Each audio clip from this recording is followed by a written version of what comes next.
Hello, welcome back. I'm home. It's me. Hello, Gonky Skid. I am not Skunky. Gonky. I am Skunky. representing Gonky. He is the stunt Gonky. That's right. Welcome. I'm the stunt pilot. He's the relief pitcher. How it works. Unfortunately, Gonky could not be with us this evening. And He's I'm not going to AWOL. say like he said when I was gone that he's no longer with us. He's still with us. He just could not make. Yeah, don't. He could not make this episode. He couldn't make Monday, so we moved it to today, and then couldn't make today. So I'll let him talk about everything going on in his life. Just keep Gonky in your thoughts. That's what I'll say. Keep Gonky in your thoughts. He's going through some stuff, and Yep. we are here. We're going to pick up the slack for him today. Skid, welcome. Doug, Thanks to be back. welcome, Doug. Thank you. And if Luna ever shows up, the Luna camera Luna primed and Must ready. have She's Luna. not here yet. I don't know where she is, Some but she's doggy here. treats. She made it back from our trip. I finished 787 school. Congratulations. So We can talk about that now, right? Yeah, we can talk about it. Another type rating in the book. When do you do IOE? When do you do IOE? Oh, let's not talk about all that. We're Okay. it's all All right. scheduled. It's all on there. There's a lot All going right. on, but we got some airline stuff to talk about. Cool. Skid. So we put on your captain hat.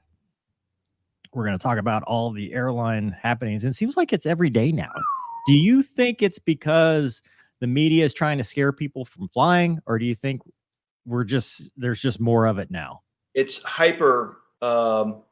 Anything happens now in the airline world is hyper actuated. If someone drops their cocktail on an airplane, they're going to have it on the news. They're going to have video of it. They're going to have anything that goes wrong with an airplane now. The bolt's out of position. Though they saw some duct tape on the wing. Instantly, it's news. It's front leading news. There, it is what it is now. Boeing is in a hot seat of hot seats, and it's not good. I was watching the news this morning, and we're going to talk about a rejected takeoff that a 737 did. And the headline was Boeing blows tire. You know, it had nothing to do with it was the fact that it was a Boeing, even though Boeing doesn't make tires. Boeing blows tire. So everybody is bad press. Really, they need a better PR guy. Really trying to get on that bandwagon. So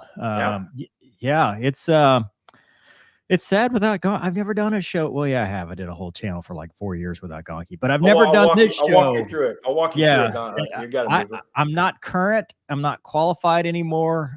So it's funny. I was driving back from Dallas, and it's a 7.5 hour, 8 hour drive. Oh, that's long. And I was listening to the show as a, when Gonky and Wombat did their show, I didn't watch it because I was in the sim. So on the drive home, I listened to it, and I was like, they could do this entire show without me. Yeah. Like Gonky, I think, is the glue that holds it together. And with Gonky and Wombat and that dynamic that they had, I think they could easily just do this show because I thought it was a really good episode. I thought they did a great job. Really cool topics. Wombat talked about. Did you listen to that one? You know what I'm talking about? Did you watch? I was deployed to Gatlinburg, Tennessee, so I couldn't get any reception. Yeah, I'm in the woods with those bears. Well, I listened to it as a podcast while I'm driving, and I'll tell you, it killed a lot of time, which was cool. But he had some advice to a young pilot in flight school that was having doubts and was thinking about maybe switching to helicopters like 30 days from winging. Wow. And dude, Wombat has got some good advice. He's a very wise person. Yeah. So hopefully, we get them all together and stuff. And we finally got those questions from Mace. She went to DC and NATO. Oh, yeah. It's funny. I don't know if you follow her on Instagram. She had a video of her asking, John Kirby? Retired admiral, and asking, who's the best demo team and why is it the Thunderbirds? Because he apparently was the PAO for the Blue Angels. That would be a problem. Yeah. So it was a very funny put him Okay. on the spot kind of thing. So hopefully she'll be joining us with reports, because we did have people ask questions like Good. last minute. I was like, Good. ooh, it's looking good. But we did have some Wow. people asking questions. And anyway, Good. Great. Ed, we're happy to have you. We got some A10 stuff to talk about. In fact, that's the first thing we're going to talk about. Yes. Because I want Yes. your thoughts on, well, the news. Yes. And it just so happened this is prominent now. So let's get right into the topics. Obviously, the chat is open for anybody that wants to ask questions. I know Gonky's not here, but all proceeds will benefit the Gonky Foundation. So don't believe me. Actually, yeah.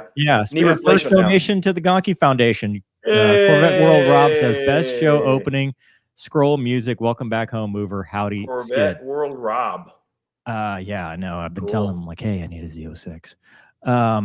Nice. Skid, I put this out on Twitter. Boom. Give me your best shows that you don't skip the intro for. So the best intro show you talking about, like you watch Netflix or Amazon, and it's like ba ba ba ba ba, and the little thing at the bottom says skip intro, and you're like, sometimes it's a yes, but there's some shows that I'll give mine. For example, Airwolf, you can never skip that intro. That's cool. Chips, cool. You can never skip the intro, right? Okay, good. Magnum PI. Star Trek. Star Trek. I like Star That's Trek. a good one. Yeah. Star Trek's a good one. Yeah. Love that. Yeah. MASH. MASH would probably be a good one. The original Hawaii 5-0. Yeah. Yeah. Oh, Hawaii yeah. 5-0. Yeah. Yeah. That's a great intro music. Yeah. So Adam 12. Probably Miami Vice too. I never watched that. Everybody keeps telling me I need to watch Adam 12. I've never seen it. How about Emergency? The guys in California, the emergency crew. Oh, really? Is that a good show? Before your time. It's before your time. Oh, okay. That was a good show. Yeah. Lawrence Welk. Yeah. A one and a two. I'm joking now. I'm being a jokester. Okay. No, I mean, if it's worthy, I watch it. If not, I want to get to the meat of the mission. Well, that's my new theory, is that a soundtrack can make or break a TV show. Think of Airwolf. Baba Black Sheep. Baba Black Sheep. There you go. Oh, that's the best. They had a great intro. And in popular news, did you like the movie Gladiator? And I don't mean do you like Gladiator movies? I mean the actual movie Gladiator. Not the same thing. The original? Russell Crowe. Oh, Russell Crowe. Oh, yeah. Did you like that movie? So awesome. The internet is ablaze right now because Gladiator 2 is coming out, and Denzel Washington is in it. What? Except the trailer had rap. A Roman Empire TV show or a movie with popular music from today. It's not orchestra like the first one. And the people are like, why would you put this music in this? Denzel's in Gladiator 2? Yeah. Denzel Washington. Is this going to be like The Man on Fire 2? But he's a Gladiator now? Dude, he's an amazing actor. I mean, all of the Equalizer movies are just outstanding. Yeah. I think he's going to make the movie great, but the soundtrack has me a little worried. Like, you're just like, we'll see. We'll see. What about Twisters coming out? Twisters. Oh, Glenn Powell. Yeah. So, So anyway, we're off on tangents, but you know what? This is a podcast about everything. We're not one dimensional. We'll talk about anything for any reason at any time. All right. And Ryan says, this is a good one for you, Skid. Do you think a majority of rules in aviation are written in blood or not so much?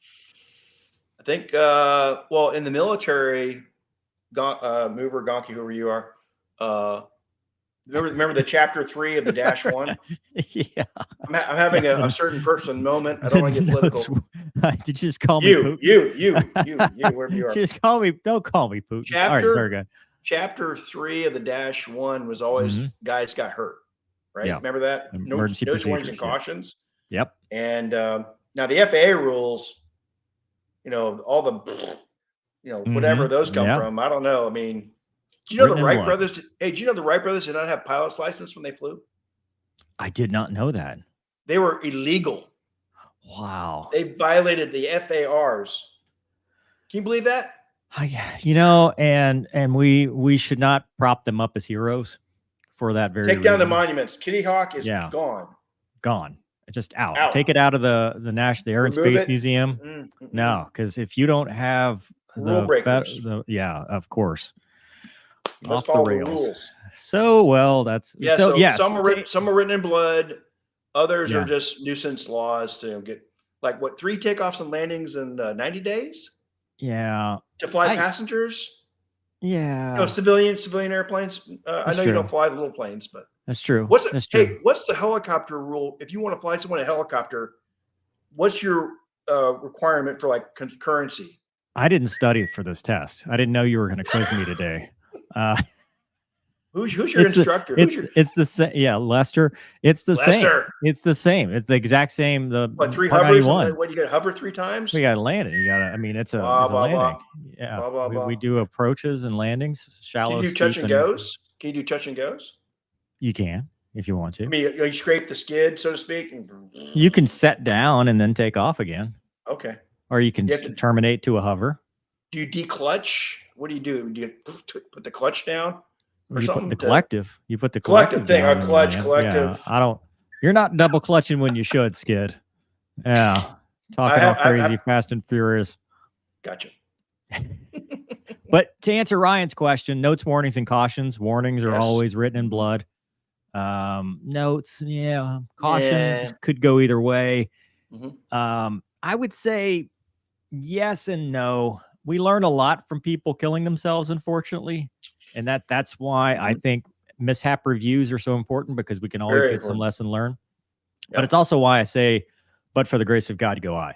Because anytime something happens, it's a Swiss cheese model, and it could always be, us.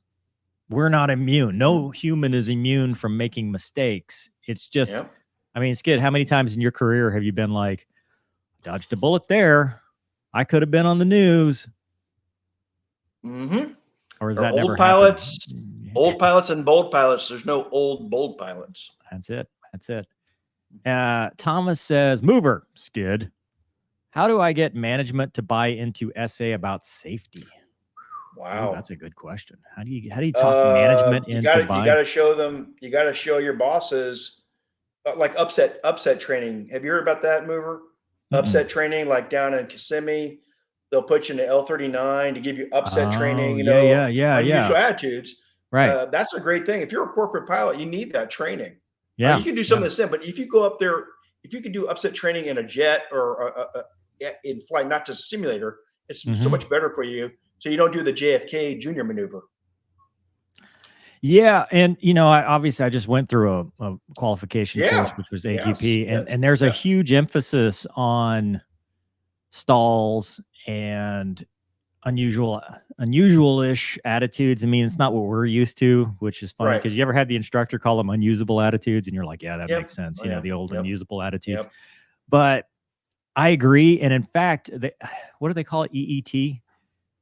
What's that I think mean? Wombat is an instructor. So it's something enhanced. I don't.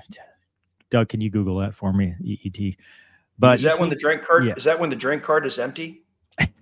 It's upset recovery training for airliners, and they actually send their instructors out to a extra. They go to a upset recovery school, and they fly like an extra and get some tail wheel time and fly upside down and stuff, and then they come back and teach it. Now in an airliner, it's very different. Like, for example, the 787, if you exceed 30 degrees of bank, it will, if you let go, it'll just right back. Wow. Like the jet, it's fly by wire. So the jet is like, nah, that's not what you wanted to do. I'm gonna put you back where you started. And I'm sure the Airbus is very similar, but this is totally aside from how do I get management to buy into essay about safety. So I think T-Bear is the one that used to tell me essay cannot be taught. Deuce would say that. It cannot be taught. It can only be graded. So you can't really teach essay, but you can build essay. You can build situational awareness and allow somebody to build it through experience. Now, safety, the best way to make any corporation, I think, personally, believe in safety is to introduce them to a team of lawyers and say, here's the cost if we are not safe. Because dollars and cents rule the day when you're talking these companies and go, look, safety. Okay, we know you might not care about performer number 6.9, but you might care about a $6.9 billion settlement if you don't take safety seriously. So true. To me, that's the way to go. Oh, you got it in the chat. All I got was estimated elapsed time. No, that's not it. Am I going to have to Google this now? EET. Good luck. EET training. Never heard that term in my life. Expanded envelope training. Expanded envelope. What? Envelope training? Yeah, it's expanded envelope training. Is that 40 degrees of bank in the airliner? I think Google came up with nothing. That's just old mover's brain finally realizing who I'm talking to and what I'm doing here. So I could still be wrong. I could still not be doing the right thing here. All right, moving on to the next question. That's a great question, but dollars and cents are always the best way to convince somebody who otherwise money. Safety. Just safety is a priority. You want people to live. You want aircraft to not be bent, or whatever industry you're in. He didn't specifically say. Aaron says Tour of Duty had a great 60s soundtrack. Yeah. Cool. Yeah. Wings. Remember Wings? Yeah. That was a good, the old cool Nantucket. Show. Yep. Yeah. Had a cool little intro. That was more, it wasn't as badass as Chips. It was more of like a very smooth and, it's very peaceful. I like it. It's a little different. Yeah. Afret Master Sergeant. Oh, Air Force retired Master Sergeant. Says, did you see the one that said Navy retread, but it was RTRD? Yeah. It's a good thing this guy had a picture. We'd have been sunk. Yeah, I was like, Afret. Yeah. It wasn't Navy retired guy. Yeah. Like something else. I thought it was supposed to be retread, but it was. I think it's retired. I got that handy. I'll get it ready. We don't want to go ahead. Well, okay. Let me read what this guy says first. Or person. Must see intros also include the A-Team, the Rockford Files, Simon and Simon. 80s are showing. The 80s, I think, were the best about this. Oh yeah. Theme songs, action. I mean, what else is there? Mover, Plot? $6 million. Mover, the $6 million man. Is that something I need to watch too? I've never seen it. the disbelief on Skid's face right there. Just Google intro $6 million man. It's the best intro. You'll love it. Navy retread. Navy retired. Is that retired? I thought retread. Yes, okay. It's retired. I thought something else, but we can't say it on the air. I think we all thought something else. No. $6 million man intro, Mover. You will love it. Okay. All right. Lee Majors, come on. Okay. Fighter pilot. Did you know in Chips? So part of the thing I've been doing, the cable was out for 2 of the 4 weeks I was in Dallas. Cable? So I watched a lot of Chips. Yeah. Like pretty much Amazon, because the streaming worked, but the cable didn't. So I was watching Chips reruns. Poncho and John. Yeah, that's right. Did you know? So John Baker, Larry Wilcox and Ponch didn't get along so well in real life. And towards the end, he's like, see you later, I'm out. And that's when the show kind of fell apart. And they kept replacing Ponch's partner. The first guy actually got into a real life pursuit with CHP and ended up going to jail. So they fired him. Okay. Did you know he was replaced by a one at the time, Bruce Jenner? Oh, you mean currently Caitlyn Jenner. Caitlyn. But at the time, Bruce Jenner. I didn't know that either. I haven't gotten to that, but I was, doing a little Googling because I'm like, I like Chips. It's awesome. Mover, is it true or not true that Larry Wilcox was a Marine A4 pilot before he became a star? False. Okay. I had heard that he was an A4 Marine. He was a Marine in combat, but I don't think he was a pilot. No. Okay. I think he was just a Marine in the jungles of Vietnam with combat experience. Wikipedia says he's a race car driver and private pilot, however. There you go. That's good. It's my kind of people. Like I said, good things. 2019, he commented on one of my videos and was like, let's make a movie or a TV show. Really? And I was like, absolutely. Here's my email address, cwlemoyne@cwlemoyne.com. Quick. And then I couldn't find out how to contact the dude because his DMs are closed on Twitter. And that's really the only place I know how to follow him, and you can't DM on, YouTube. So what might have been in 2019 when the what would you have called the channel show, Mover? What would the show have been called? Who cares? It would have been Chips 2, Airwolf 2, Mover 2, Mover 1, whatever. It had just been all the awesome things that Mover wants to do. Cool. It's always good. Yeah, what a guy. That's kind of like not a real cool race car, but is it a fact K that it's a car? race car. Looks like a land speed car. That's the Bonneville Salt It Flats. looks electric. Go faster. Being first or last. Must go faster. Must go faster.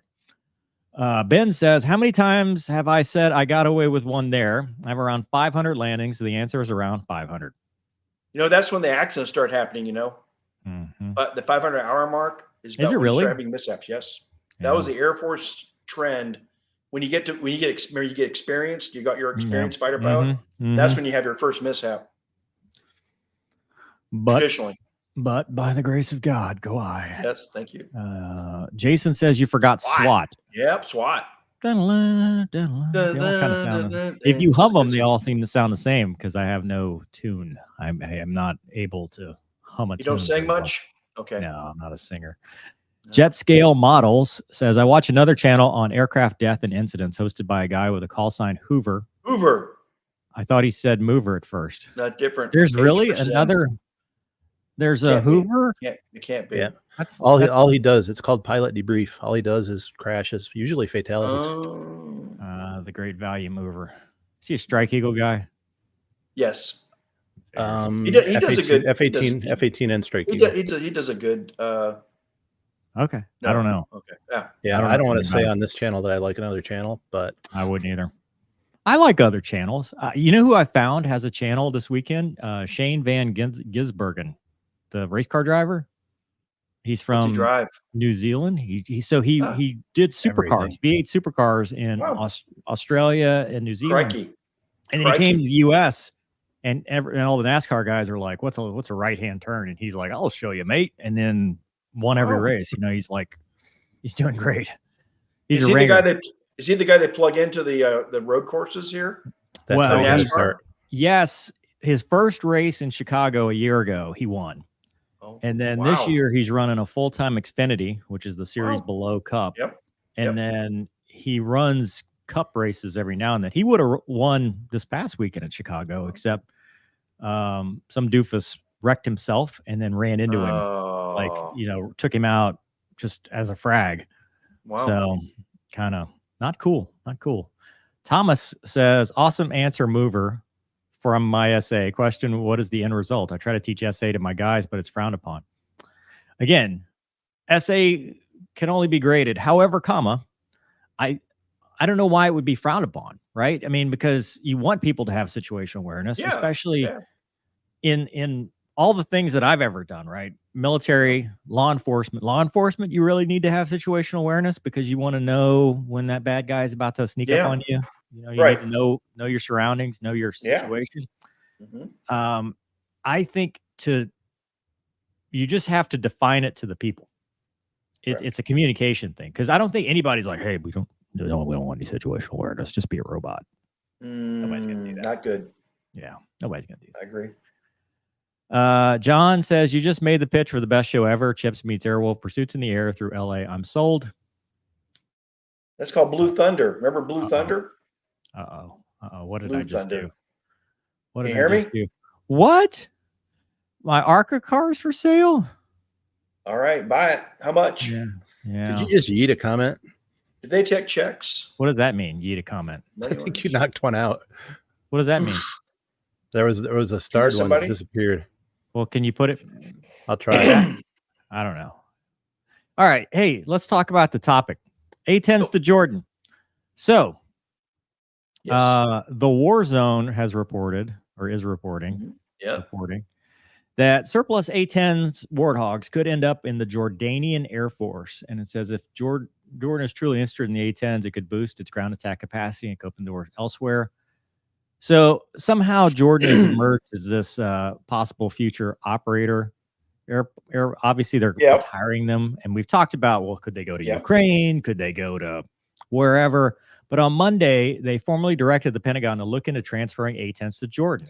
So this came in the accompanying draft of the NDAA, which we've talked about before. Skid, you were here. Yep. There were still 218 in service. They said to report to committee no later than February. So they got a little bit of time to make the report.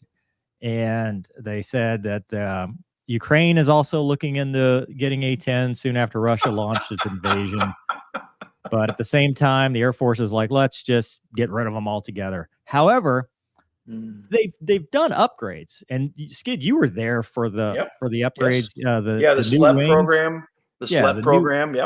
New wings, deep upgrades, GBU 39 small diameter bomb. How many of those things? I mean, you got to be able to carry like a lot 50. more. I mean, it's about pinpoint accuracy. Yes. So it talks about how they're already getting Vipers, and they have like 40 Vipers, right? Already. Yeah, and at Jordanian Air Force. I meant to make this an article about Ukraine. We'll talk about this here a little bit. But first, Skid. Yeah. I mean, what do you think about this? Let's just talk big picture here. Okay, so the A-10 is an offensive attack aircraft. It's not a defensive. It's for killing, blowing things up, stopping enemy ground forces attacking you. Is Jordan about to be invaded by Syria? Is Jordan about to be invaded by Egypt? I mean, come on. I mean, this is a load of hogwash. Hogwash. I mean, the only thing I could think of, was, do we give, because we can't, with our, 35 trillion in debt. Is that right? Oh, we got a bunch. We owe a lot of people. We owe a lot of money with guns. Okay, so our U.S. Air Force can't afford to keep, say, 150 A-10s in service to do CSAR, close air support, special ops missions, and the like. We can't afford to do that, but yet we want to give them to another country with all the. I mean, can Jordan afford to carry the A-10? Pay for the A-10? I mean, you've got obviously 30mm shells, gun barrels, Maverick missiles, bombs, targeting pods. I mean, the airplane's pretty expensive. I mean, why is Jordan this kind of, let's put him over here in Jordan, unless we have some sort of backroom deal that, hey, Jordan, we need to use these A-10s.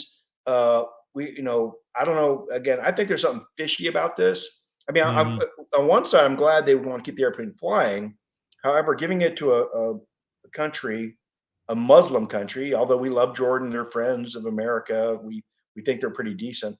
I still am very reticent to give up that firepower. Like, do you know if we gave the A-10 to Turkey, what would happen? Do you know what happened, Mover? No, sir. Okay, the Kurds in Turkey, right? Yes. The Kurdish population. Turkey would go out the next day and wipe out the Kurds with the A-10. They would just mow them down because the A-10 is so. That's what we do, close air support. So I'm highly doubtful. I mean, they're going to study. I think giving the airplane or selling the airplane to the Jordanian Air Force. I think it's kind of just somebody had an idea to keep the A-10 in operational in another country so that we could maybe use it somehow. But I think it's a dumb idea overall. A dumb idea. I mean, if you can't maintain the airplane, just put it in the boneyard, put it away. I mean, do we sell the Raptor to anybody? Well, we're going to talk about that too here in a minute. But yeah, I mean, when we sell the Raptor to somebody too, I mean, but giving the A-10 to another country, I think is not good. Yeah, it reminds me of, it's like the whole when you take a kid that doesn't want to play with a toy anymore, and then you're like, you try to take that toy away and give it to somebody else, and like, oh no, I really want that. I was playing with it or whatever. The powers that be, historically, I mean, we're not just talking. I mean, you lived it, right? Historically, they didn't like the A-10 until they needed it. They didn't like the A-10 until they were like, this thing is doing good work, and I got a OPR bullet out of it, and look how great we are. But when in times of lull, so pre-Desert Storm, Desert Storm happens, then okay, we need to get rid of it again, then we need to keep it. It seems like the default answer is we're spending too much money, which is true, but we want to get rid of proven platforms because we want to consolidate into this 5th-gen bubble of this, we've got these small fleet of aircraft, which commonality, there's an argument to be made about that. But Skid, we've talked about this before with you and other guests. Yes. You need specialists. Who's picking up the CSAR mission? Who's picking up this combat search and rescue, which define for people? Who's going to be the CAS experts, the close air support experts, and the FAC-A, forward air control, airborne experts? Yeah. What? Because it's not just the airplane; it's the community. The community has all that corporate knowledge. That you need. You need the A-10 weapon school to develop new tactics for the next threat. And it's funny, the more things change, right, the more they stay the same, because early in your career, because I've interviewed a bunch of A-10 pilots, including yourself, right? What were you talking about? Fold the gap. What are we talking about today? We're talking about the Russians and the tanks and all the stuff, when we sold the A-10 to Poland. Yeah. Well, that Ukraine is, Ukraine is another one that wants it, but the reality with Ukraine, though, is that they don't have the infrastructure for it. You can't. No, they don't. You can't stand up the maintenance, the depots, all the stuff that you need is not in Europe. So how do you do that? Yeah, obviously the logistics folks would figure the game plan, how to take care of the airplane and how to service it and stuff. So that part would be done in some fashion. However, the overall reach is, what are you trying to do with your CAF? What kind of, are we still a 2 MRC major regional conflict? Is that our latest, do you know, offhand mover? I would rather not go to jail, so I don't know. Well, no, it's just a COD policy about we can fight 2 major regional conflicts and 1 small one. Like obviously something happens in the Mideast, now then North Korea kicks off with something, and we got to fight that, right? So what are you gonna do with the 25th at Osan? What are you gonna do with those guys? You're gonna get rid of A-10s in Korea? I don't know, and really the A-10, it would be fine if we had a suitable replacement, a 1-for-1. That's not gonna happen. That suitable replacement, and that's There's the no point. money. There's no money. We have somehow become that which we used to make fun of. We used to make fun of the countries that were poor and they didn't fly and they couldn't keep their airplanes going. And now here we are staring down the barrel of, all the different budgetary constraints that we never thought we would have. So I don't know, to be honest. Jordan, for my opinion, Jordan is a good ally. So good. I agree. Of the players that could get it, the Jordanians have been very good to us, as a regional player. So I see that, but I agree with you. What are they going to use it for? What is the role? What do they need it for? Is Jordan participating in the Syrian stuff? They have been. So Jordan participated in the shooting down all those Israeli or defending Israel against the Iranian ballistic missile attack, which was Hezbollah and all that stuff. So they have been. So, that could be part of it too, is you're strengthening allies in the region and stuff like that. But if you're going to do that, what about Israel? They're actually in a conflict right now that's doing. Yeah, give the A-10s to Israel. I don't know. I wish we would, re-engine the thing. I don't know. Make it. That would not work. No, you don't think so? You can't. The airframe could not take the additional stress. I thought that's what they always wanted. Everybody wanted new engines. Our top request, unfunded request whatever year was a better engine like the CF-34, which it gave you a little more power, but it's too much money, guys. Too much money. Put the 737 MAX engines on it. Just take the big. Yeah, it'd be. Good luck. Okay. All right. Well, enough about that. Thanks. Thank you for your expertise. I'll send you a bill. All right. Well, check's in the mail. Thomas says Luna could ride in the sidecar in chips. She could. She has a little goggles. She'd be a little rock star. Awesome. Baghdaddy Mike. What's up, Baghdaddy? Long time no talk. But giving the F-14 to Iran was a great idea at the time, wasn't it? We love the Shah. If we didn't do that, you would not have the historical documentary known as Top Gun Maverick today. That's right. So we give Jordan A-10s 20 years from now, Top Gun Maverick 10, we steal them back. Excellent. I'm just saying. Or Doug Masters, the Air Force version. The script writes itself. Iron Eagle 10, we're stealing our A-10s back from Jordan. We're bringing them back. Yeah. And then this one, you actually just asked this, Skid. Yep. Dora Meme says, what about A-10s for South Korea? They're going to need them. If North Korea rolls south, they're going to need them. David says, I think it's positioning against Iran. If Iran were to try and put boots on the ground in Israel, they'd have to go through Jordan. Yeah. I don't know about that. Okay. Fair enough. Everyone's a DOD policymaker. Doug, do you have the reject? You don't have the reject. I'll pull it up here in a second. I'm a one-man show here. I do have it, but it's better when you do the videos. You're right. Rocks. You're right. All right. So let's do it. Views are my own and do not represent anything because I got to say that for companies. Not my fault. In the news like 2 days ago, very recently, this plane spotter, a plane spotter in Tampa, which is crazy because, I mean, just the concept of somebody filming my takeoffs and landings scares me. So Captain Steve Markovic got AA 590 tire explodes on takeoff, catches fire, Tampa airport. So we're gonna watch his video. Skid. Is that a Boeing tire? Was that a Boeing tire? It was. A Boeing tire exploded on takeoff, and we will make comments as we go. So here we go. Maybe the brakes are locked. So the takeoff is already in progress here. You can see thrust reversers are stowed. Yeah. We're still in a takeoff configuration. And if you go look at the ADS-B track, the max speed that the aircraft reached was 153 knots, which is all in the mail. What's V1 at, do you think? Probably in the 140s. So they're above V1? Well, it depends on how heavy they are. It could be, if they were light. Above V1? Well, you got to remember it's reaction time. 3 seconds. Yeah. So I don't know. I mean, if they were heavy, it could be really high. Like, I don't remember 7.3 numbers, maybe 160, but could be in the 140s, could be in the 150s. Okay. This isn't a max, so I don't remember.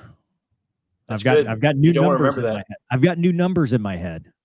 153 could be above V1 in the current aircraft that I fly. Could be, but I don't know.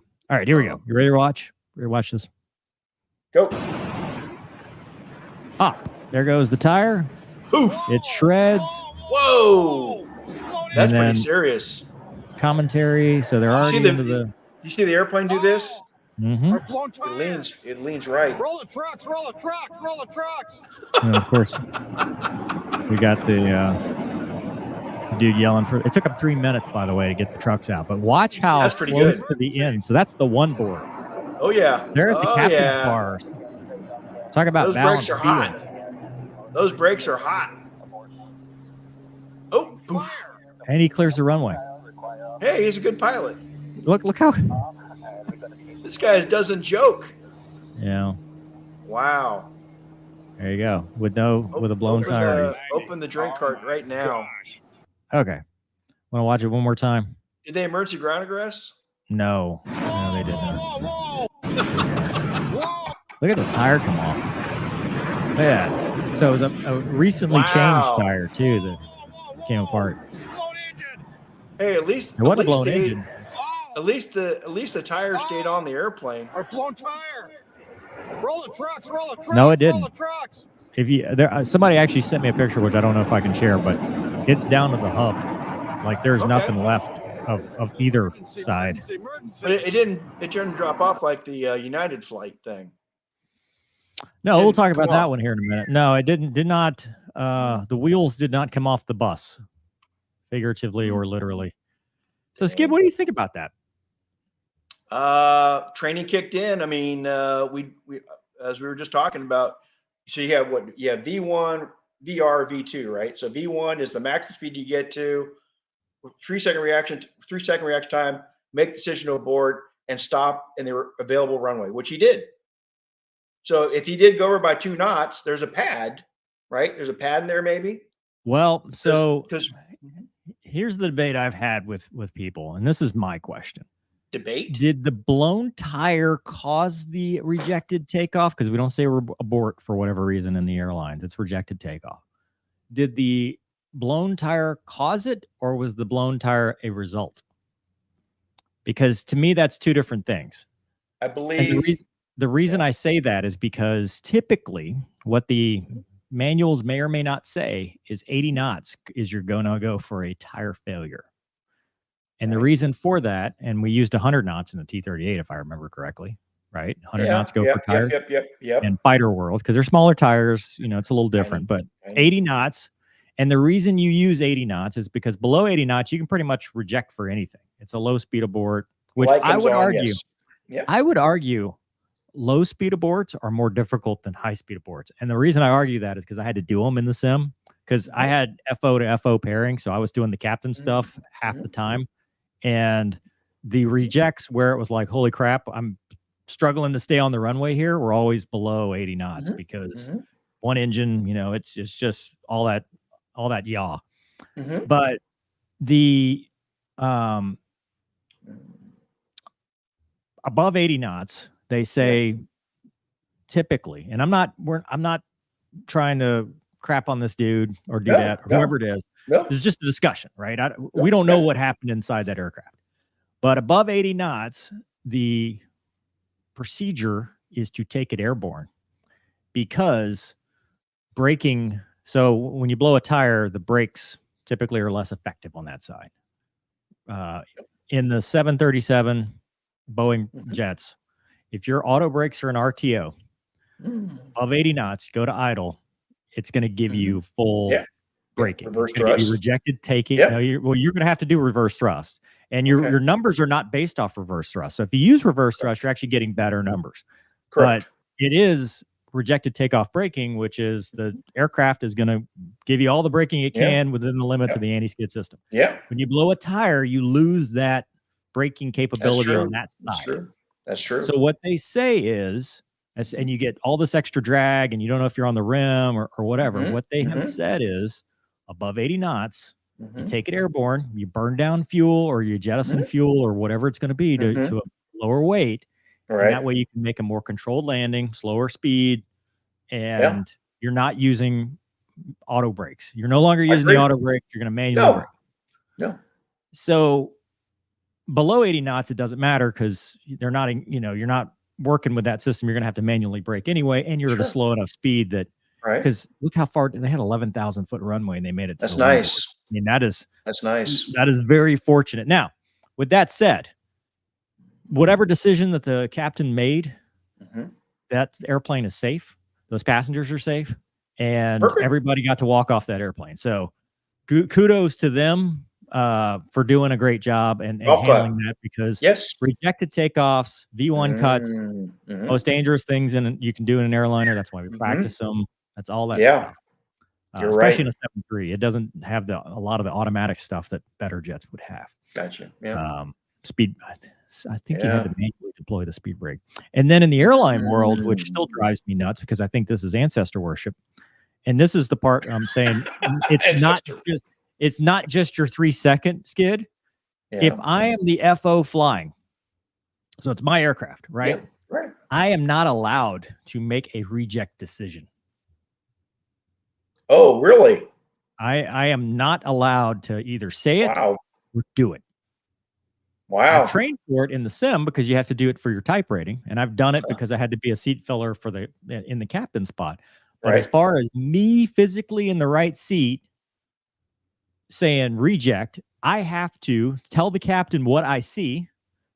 Correct. And then he or she then reject my aircraft. That's the words they say. They say reject my aircraft. So if the FO was flying, you have that whoever notices it first and then reject my aircraft, and the captain, you've got that little buffer built in of the momentary change of aircraft control, which it's really not much because the captain's the one with their hands on the throttle, not the FO.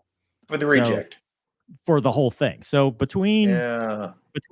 between thrust set, so the typical thing is toga. So they go toga, take off, go Yep. around, Yep. and then it automatically sets whatever your takeoff hour is. And so the pilot monitoring will say thrust set, make sure it matches the numbers that you're Correct. expecting. And then Right. 80 knots, they say 80 checked, and then to make sure both sides are working, just your instrumentation. But Right. from the time that the thrust is set to V1, the captain has their hands on the throttle, right? Because the captain is the one that's going to do the abort, even if they Does he don't pull- see it. Yeah. Sorry, go ahead. Does he pull his hands off? He pulls his hands away from throttles at V1, right? Yes. Ooh. Yes. So that's your signal to go then, right? Yes. You're going. Yes. So you think in this case, he still had his meat hooks on the thing, just whoosh. Yes, the airplane settled. I think what I think happened here, and obviously, there won't be like an NTS. I don't know if the NTSB. They'll do a report. They'll do something. Yeah. But I think this reject, captain was still hands on the throttle, reject my aircraft, did it textbook. Yeah. The only question I have is did the blown tire cause it, or did something else cause it? Because typically now, the like a lock brake, maybe. Well, it could have been something else. It could have been, because what they always brief, the platitude, because we love platitudes in aviation. Anytime a captain will come in and they'll be like, hey, below 80 knots, I'm going to abort for anything, right? Anything. Yep. Above 80 knots, fire failure, fear, or shear. Fire. So, engine, that's obvious. Yep. Engine fire, cargo fire, some kind of fire. I'm going to abort up to V1. Right. And maybe even beyond, depending on, it depends, because the captain can make that decision beyond V1 if they believe that it's safer to keep the aircraft on the ground. Gotcha. Engine failure, okay, makes sense, right? If I lose an engine, I'm going to abort. Okay. Yep. Fear. So this is kind of the catch-all. And it's a platitude, because the book actually says aircraft's inability to fly. So if you question the aircraft's ability to fly, flight control thing or something, it's jammed or whatever. Yeah. But the catch-all is fear, because I fear the aircraft can't fly. So this could very well be, and the captain can say, well, I didn't know what happened. It was listing to the right. I heard a big bang. I wasn't comfortable taking it airborne. We were below V1. I was going to take my chances. Perfectly legit. That's why you got captain's authority. Yeah. Captain can make that decision. Everybody's safe. I go back to my original statement that I'm not going to Monday morning quarterback this, because everybody's safe, right? This is just this is the technique part, not the, we're not saying anybody did anything wrong here. I'm just asking questions. People are alive. Good. Shear. The last one is shear, wind shear. So if you get the wind shear, you don't want to take it airborne in wind shear. You're going to reject the takeoff all the way up to V1, because wind shear's killed a lot of people. And if you think about another historical example, the Air France Concorde. Good call. Because you don't know when you blow that tire. That's the fear, right? You don't know when you blow that tire. Did it take apart the hydraulics? Because all that hydraulic stuff under there, did it damage a flight control surface? Did it damage the flaps? Yeah, you don't know what it did. And hindsight for us sitting here watching this YouTube video is 2020. Yep. For them, it's time compression, and it's perfect split second. I remember the best example of time compression I have was my own V1 cut in the T-38. So when was that? What happened? Pilot training. I got a safety award for it. The bird strike. Yeah, I took the bird at rotation. Job. So we were at rotation in a formation takeoff, compressor stall, right engine in between us. And I remember when I landed, I could not remember if I tried to reject and then go, or if I just went, because you got airborne. Yeah, I took off and flew around like it was a full single engine landing. But the time compression was such that my mind went through, okay, I'm going to reject. No, I'm not. I'm going to go. So time starts to stand still when stuff like this happens. And I 100% guarantee temporal distortion. Absolutely. I think that happened. I would be surprised if it didn't happen here, because that adrenaline dump, that's a startle factor. And so I will not say that the captain made the wrong decision, because the right decision saved lives, because the alternative could have been much worse. And I think they Yeah. did a great job. Yeah. I just That's why you can't. That's why you ask can't questions. drink and fly. You can't drink and fly. You can't drink and fly. You can't self-medicate and fly. 8 feet. 8 feet bottom throttle. Right? Is that still the rule? It's 8 8 feet. Yeah, it's Not 8 hours. 8 feet. 12 inches bottle to throttle, 8 feet, something. I don't know. There's numbers involved. No, but the Unless guys you did a go to great the job. UK, then it's half of that. Yes. Yeah. No, the guys did a great job. 100%. Guys or girls? We don't know. People. I don't know. I don't know who did The this. airmen, No. air people did a great job. The flight crew saved some lives with this and did an amazing job. So kudos to them. It'll be interesting to see the report that comes out and kind of. Yeah. I'm just curious. I wonder if something else drove that decision. Like if there was something else that they knew or saw or got an indication, and the blown tire happened as a result of the rejected takeoff. Not. I think the flight attendant in the back called forward that the drink cart was empty, and there was not enough cocktails. No, there's not enough cocktails to get them to Dallas. Yeah. Oh, so you abort the takeoff. Of course. You go back and get more drinks for the customers. Yeah, this is probably why you're not an airline guy anymore. I'm a comedy. Hey, Gonky, where's Gonky? Yeah. Dude. So KMC says definitely seems like a culture that needs to change. FO's inability to initiate, abort, or reject a takeoff is one of the problems that led to the Air Florida 90 incident. That was says horrible. KMC. Do you know that one mover? No, I don't know. Is that the one they went off into the at DC? Potomac. Yeah, they had iced up. They didn't de-ice correctly, or they waited too long. Had the wrong EPR setting, and the old 737 100 or whatever it is. Yeah, and they barely got airborne. They went right into the Potomac. Yeah, bad. You can't. It's such a tough decision, especially split second. You know, you'll be judged by a board. Yep. For something that you did in an incident. It's like when Sully happened, you know, hey, did you do this? Did you do this? It's like, well, hey, wait a minute. It might not have been to the letter, but the result was they taxied clear. In this case, they taxied clear. Yeah. They deplaned. Nobody popped the slide, which that's the other concern you think of, because when you do a rejected takeoff, there's the startle factor for you. There's a startle factor for the flight attendants and the passengers. So, and they made me do this. This is the only reason I really, obviously I know it because I've seen it, but I had to do it. So when you do the rejected takeoff, you're supposed to say, this is the captain, remain seated, remain seated, remain seated, because the instinct, if they hear nothing, may be for people to start bailing. Just over the slide, over the side, especially in the 7.3. In the 7.8, we don't have overwing exits. So, it's not as big of a deal. They actually have to go to a door.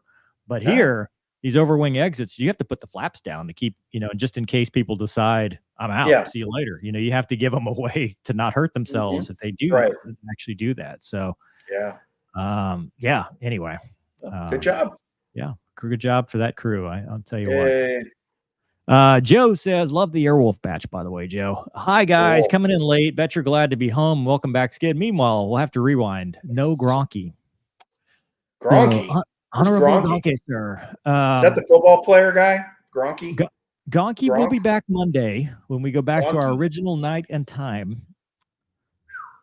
I'll let him explain everything. I don't want to get in the man's chili, all the stuff that's going on. That's something he can, if he wants to, he can. If not, I'm okay with that too.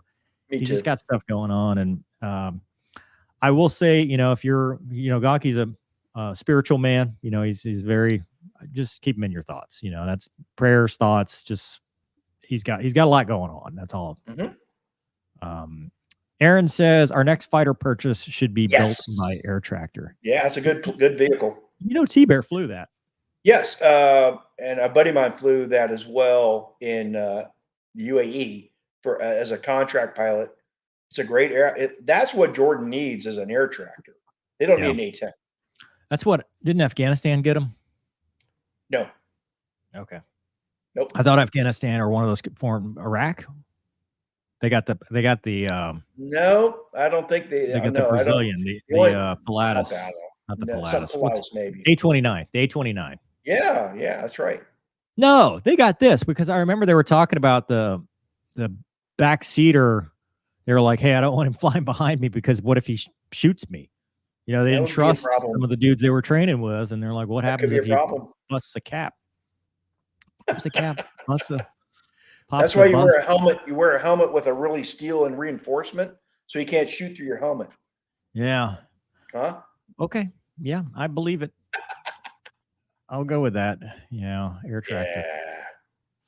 All right, moving on. So Zero. apparently, the Air Force is in a PIO with Mhm. just about everything these days. Yep. I got it, Doug. I got it up right here, so to speak. The Air Force now says it has no replacement for the Wow. F-22, and this is not necessarily about the F-22. It's about it's kind of a weird way they did it, but what's really in jeopardy is the Next Generation Air Dominance program, Wow. or at least whether the 6th-gen crewed aircraft slated to replace the F-22. So General Kenneth Wilsbach says right now, frankly, there isn't an F-22 replacement. The F-22 is a fantastic aircraft. We're actually planning several upgrades to the jet as we speak, and there's no official replacement to F-22 right now. And he says most everybody knows we're in the source selection for the NGAD. So it's almost like a pedantic, how they say it, right? Okay, we haven't selected it yet, so obviously there's no replacement. But once we select it, there might be. But also, they're working on the Collaborative Combat Aircraft, which is the Loyal Wingman program. And they said it's murky because they want to reduce the cost of jets, which how does that work out, Skid? Not well. No, it doesn't work out so well. But they're modernizing it, and then they were still trying to get rid of the old Block 20s. But the general said, well, I'd like to keep the Block 20s because they have training value. And we flew against those. That's what they had, was the Block 20s, right? The older ones. Well, the students, if I recollect, the students weren't getting, because of the upgrade they had to go through when they got out of the schoolhouse. It was like a whole new upgrade, like flying a B model or A model Viper to a C model. Like, whoa, this is a new airplane. So. Yeah, so basically the article's saying that, if they do decide to get rid of the older ones and they don't have a replacement for the F-22, they might be in kind of the hurt locker. Okay. So I wanted to talk about it simply because I personally think that there's stuff going on behind the scenes that the public is not privy to and won't be. Kind of like what you did with the F-117 and kind of the programs and stuff like that. There's just stuff that they just won't know about until it's time, right? I mean, keep your and I think that's the way it should be, because we don't want to tip our hand. But on the same note, I do think there's a valid concern with the structure of air power in how we allocate resources, and we reduce buys, we reduce numbers of F-35s, we've reduced numbers of the F-15EX, and we increase the numbers and we go back down. So I don't know, Skid, what do you think is the outlook as far as the 6th gen and stuff like that? When do you see the next, you're always fighting the last war with your current equipment, correct? So now you're thinking future wars. We just saw what happened with Iran sending drones to attack Israel, correct? And we defended Israel, but there's a lot of things around that make me wonder. But what are you trying to defend against? What's the future threat? Obviously, we've got missiles now that can do some pretty crazy things. The unmanned vehicles that can do some pretty neat things. So, do you need I want it. I want to see a manned aircraft that we can jump into, operate with all the newest technology, and you do not want to lose air dominance. You do not want to lose that. But who's our biggest threat right now? Is it China? Is it Russia? Taiwan, defending Taiwan, defending Ukraine or NATO. What you got to look towards the future and say, what's your enemy developing that you need to be able to overcome? So hopefully we got some secret toys in the hiding somewhere that we're going to pop out like UFOs. But I agree. I'm sorry, I disagree with the Air Force. They need to have a policy. I mean, we're doing the B-21, right? Come on, let's get a F-22 replacement started, because it takes 25 years to get the thing to service, correct? Oh, it's almost criminal how long it I mean, takes. the buying the whole Mm. process is so nutty. And there's not enough competition. So, No, you you know, got single source, Lockheed Martin, when the F-22 came pretty out, much. it was competing against other Northrop, vendors. right? Yeah. Northrop. And then when the F-35 came out, even it was competing against several. Northrop. And it wasn't just because remember, we had Rick Abel on, and it wasn't just one, like it was Northrop plus. Yeah. So it was multiple So, companies yeah, that were like, we're going to yes. get together. We're, you know, we'll be on this Saab, yeah. side. Mhm. Right. Yep.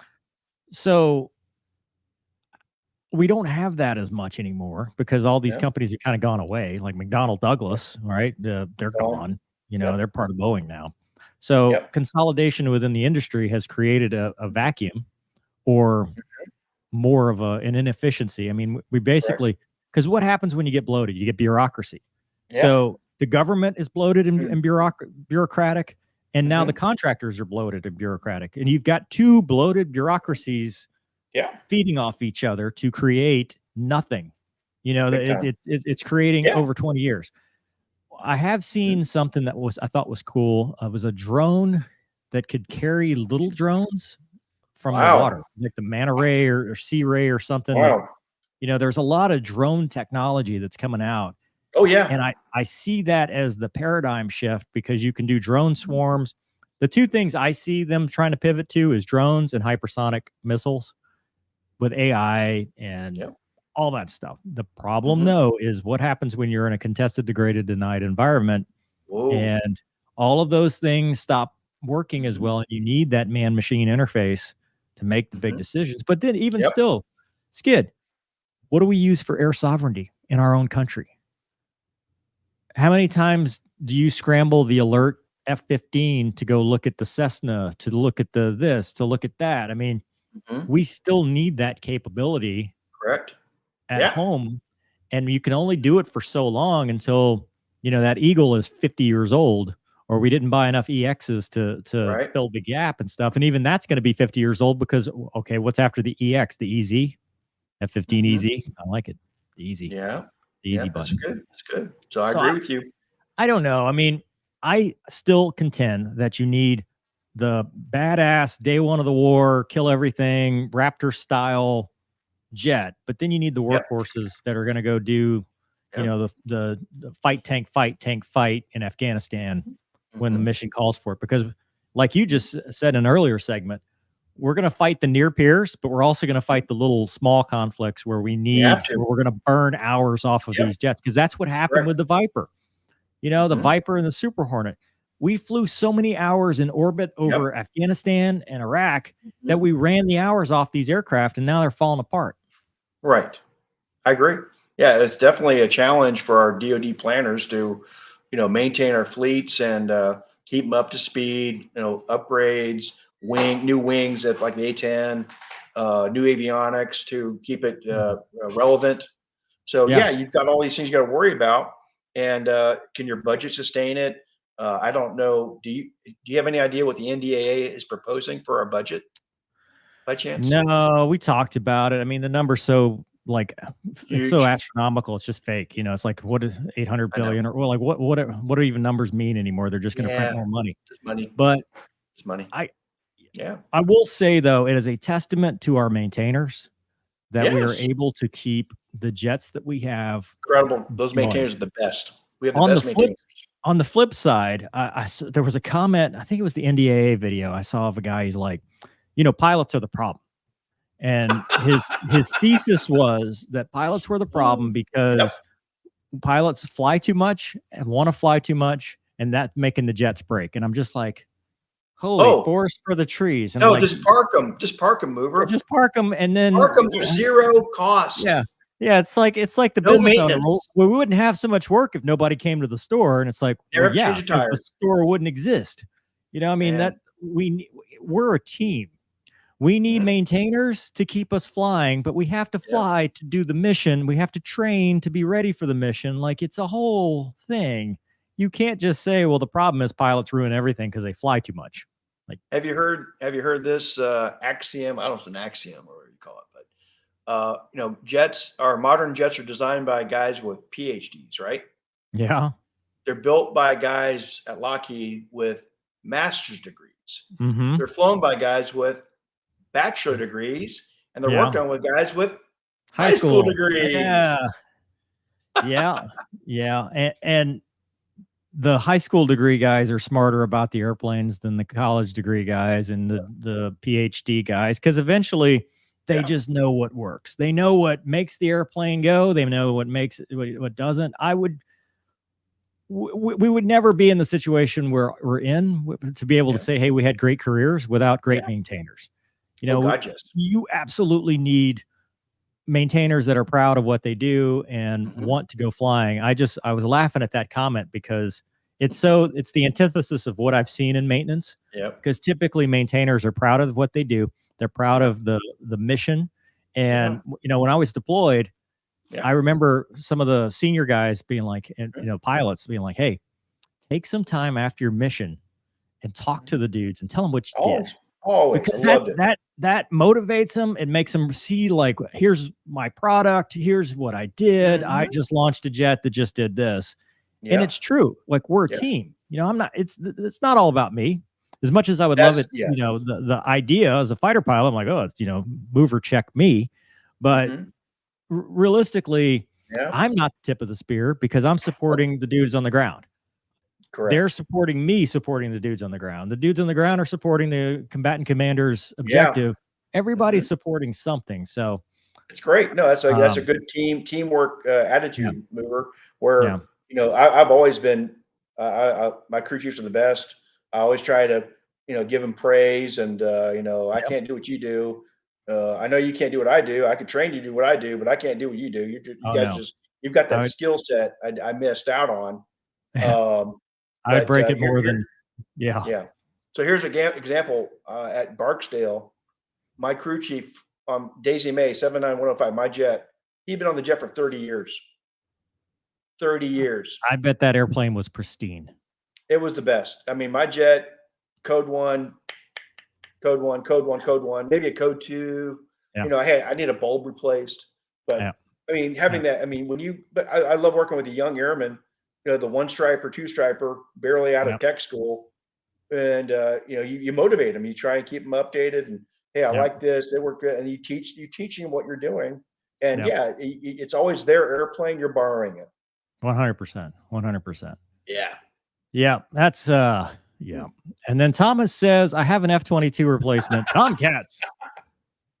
You laugh, but the Tomcat, at one point they were talking about, the Super Tomcat. They were going to upgrade it beyond that. And now the AIM 150 or the AIM 54 has made a return in the that big, wow. I forgot what it is, 232. What's that for? Shooting things far away. Is that an air-to-ground missile? No, it's for shooting like AWACS and tankers and stuff down. Why do you have to do that? Because nobody kicks ass without tanker gas. And so the way you stop the enemy from kicking ass is you shoot down their tankers and their AWACS.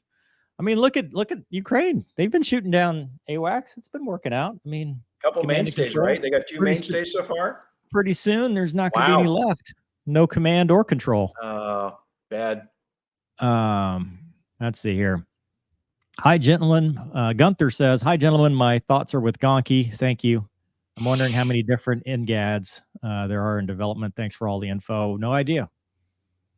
And if we knew, we wouldn't say because we don't want to go to jail. Jail is not a fun place. What does NGAD stand for, please? Next Generation Air Dominance Fighter. Air Dominance. Yeah. Okay. Air Defense? Air Dominance, probably. Everything's Air Dominance these days. Don't ask me, Oregon. I didn't know there was going to be a test. The Blob warned us, says, what is the origin of the term bozosphere? Because you have to be a bozo to go up there. Maskonosphere, moronosphere, anything. Flying high, just whatever, man. Does it mean stratosphere? Why is it called that? It's just a joke because, you end up in the 40s and the jets are hanging on the blades and you're kind of like, you got to descend. Well, skid for you, it was like, what, 10,000 feet in A10. Yeah, 10,000. That's a nosebleed right there. You get a nosebleed. Toboggan. When I first started, tell the kids at toboggan home, works. tell the kids at home about the toboggan. Tell about the toboggan. I think that's the funniest thing. So the A10 is underpowered at altitude with a bunch of armament on board to go kill bad guys. So when you go up to the tanker, like in Afghanistan, you got all this stuff hanging on your airplane. You don't go very fast. You have to have the tanker begin at 100 foot per minute descent rate. That gets you through the bow wave.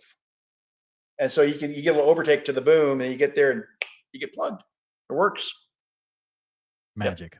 I mean, Mover, did you tap burner to stay on the boom sometime? I did. In the why? You're wasting gas. You're wasting fuel, man. Well, I was trying to light the boom on fire. Actually, is make it a flamethrower. Come on, baby, light my boom on fire. No, so in the Block 30 smallmouth, the Carswell jets, because those jets were kind of and when they were fully loaded down, if the tanker was up at 28,000 feet, which they sometimes would, you'd be in that thin air, and mill power wouldn't do it. So you're kind of in and out, just min blow, in and out, like tap, tap, tap, tap, tap, tap, tap, tap. In the Block 30 big mouth, you had power all day long. You didn't need all that. Yeah, you didn't need all that. That's just for the puny smallmouth jets.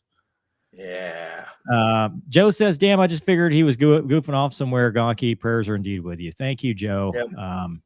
It's been a rough week for him. Mm-hmm. He's hanging in there, though. Already did that one. Yep. Kate says, Skid. Oh, pleasure to see you here as co-pilot.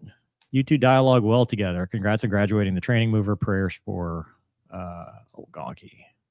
Yep. Thank you. Thanks, Kate.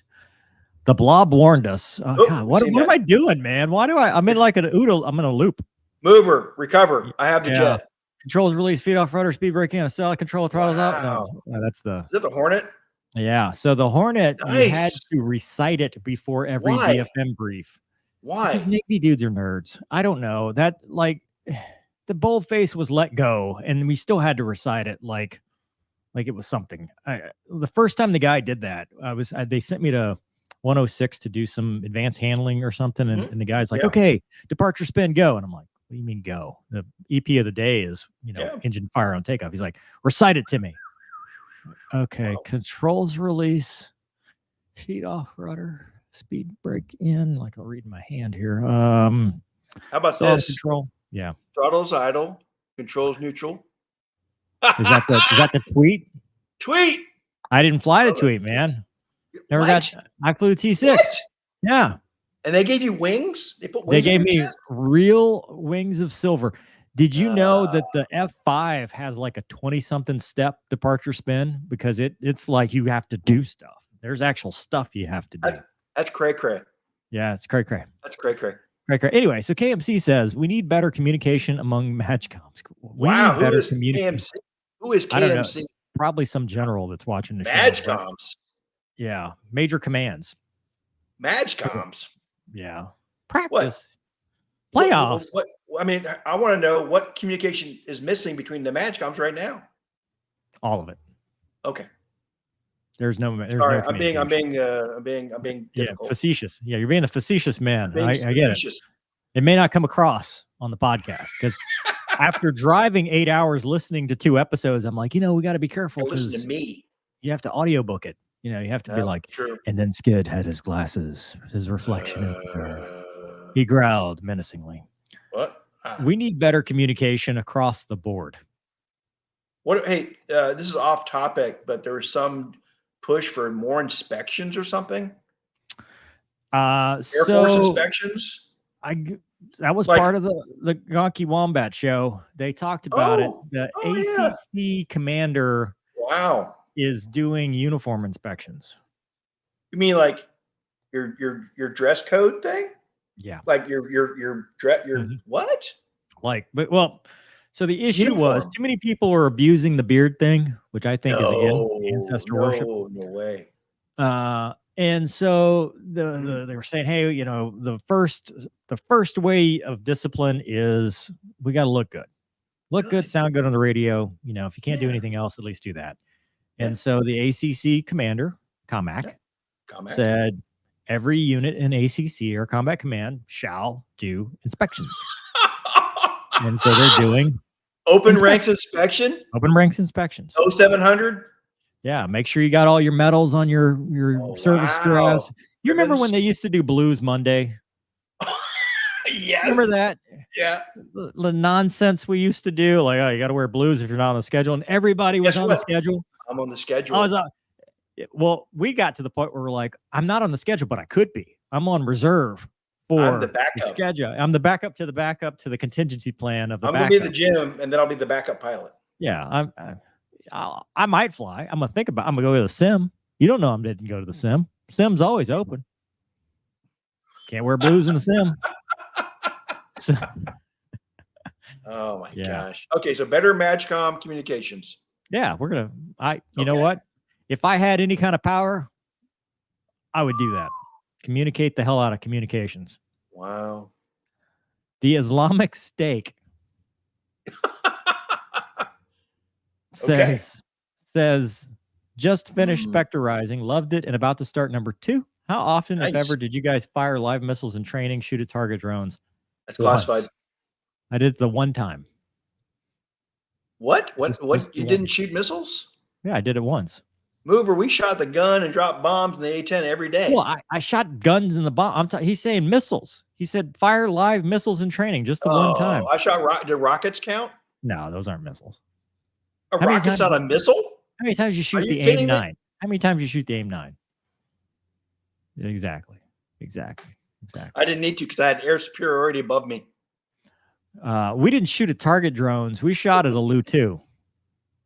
You did not. You really? Yeah, Lu-2s? the little parachute flew. Did you drop those? Yeah. Did you drop Lu-2s? So it was a three-ship. A three-ship would go out. You'd have your RSO, your range safety officer. Yeah. You had your camera guy.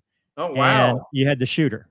And so the range safety guy would drop the flare, and then we'd come back in the pattern, and then, clear to arm, clear to fire. Wow. Shoot the AIM-9, bula bula. And it was off. I thought the thing went in the water because it went straight down, and I was like, "Oh God!" It just went down. It's gone, and then it popped right back up. Down there? Did you find some boats down there? Well, the boats had to be clear.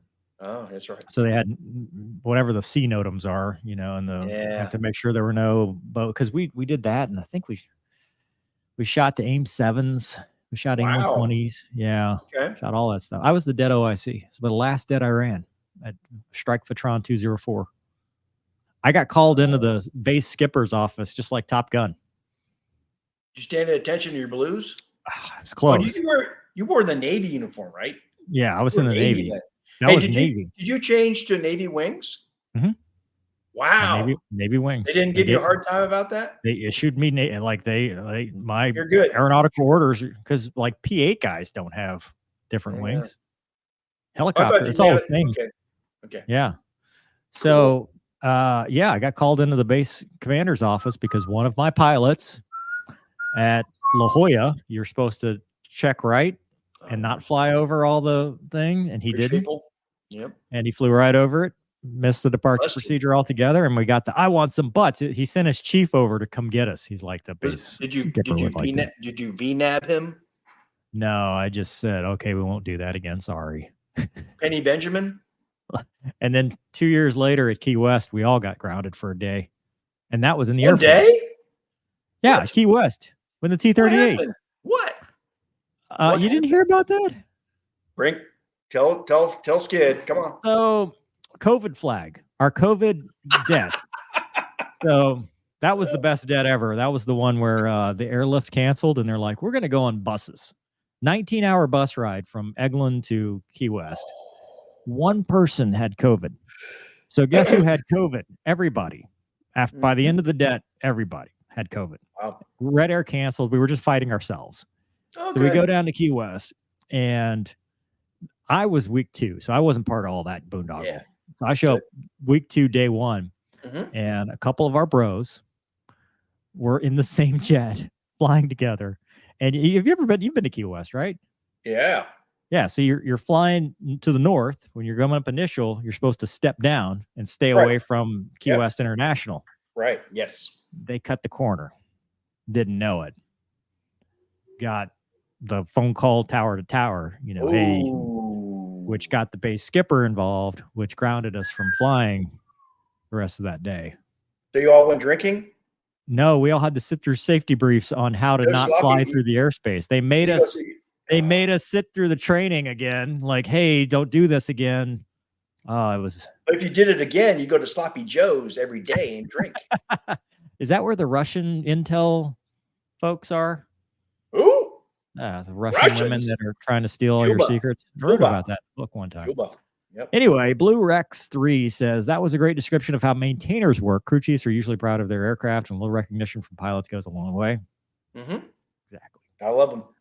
Exactly. I think my problem is I'm not clearing these comments, so that's why I keep going over them over and over again. It's okay. It's okay. Dan O'Grady. Oh, check out the puppy dog. Great banter. Is that an Australian shepherd? All right. Great banter.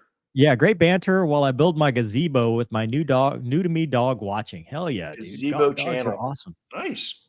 Dogs are awesome. That's cool. And then Thomas, you must have paid Thomas. Skid is just great. Yes. It's now the Skid and Mover channel. Yeah. Gonky out. Gonky's out. So is it Skid all caps? All the time. All caps all the time. It's like Wombat. Wombat always gets mad when I don't put it in all caps, like I'm yelling at people. What? You have to do his sign-on thing? I do my own. No, when I mention him on Twitter, when I talk trash to Wombat about aliens or his books or whatever and get him riled up, I always do big W little Ombat. I don't ever do Wombat because it's a Wombat, like it's a Wombat. It's like all the you gotta yell it. It's like yelling.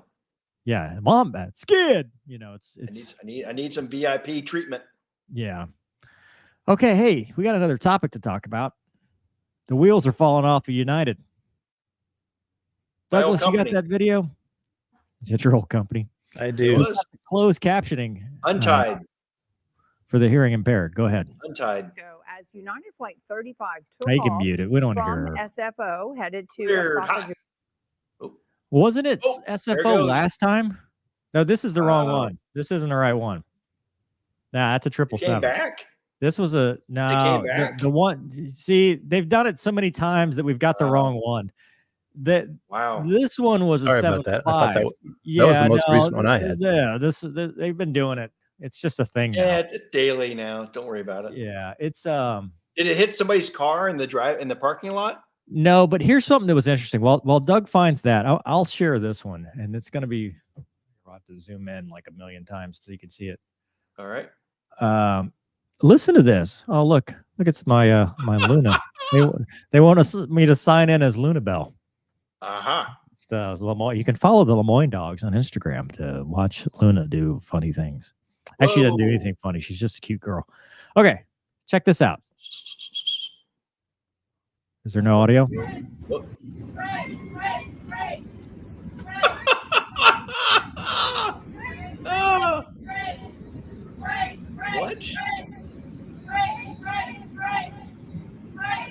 Oh, we're not gonna make it.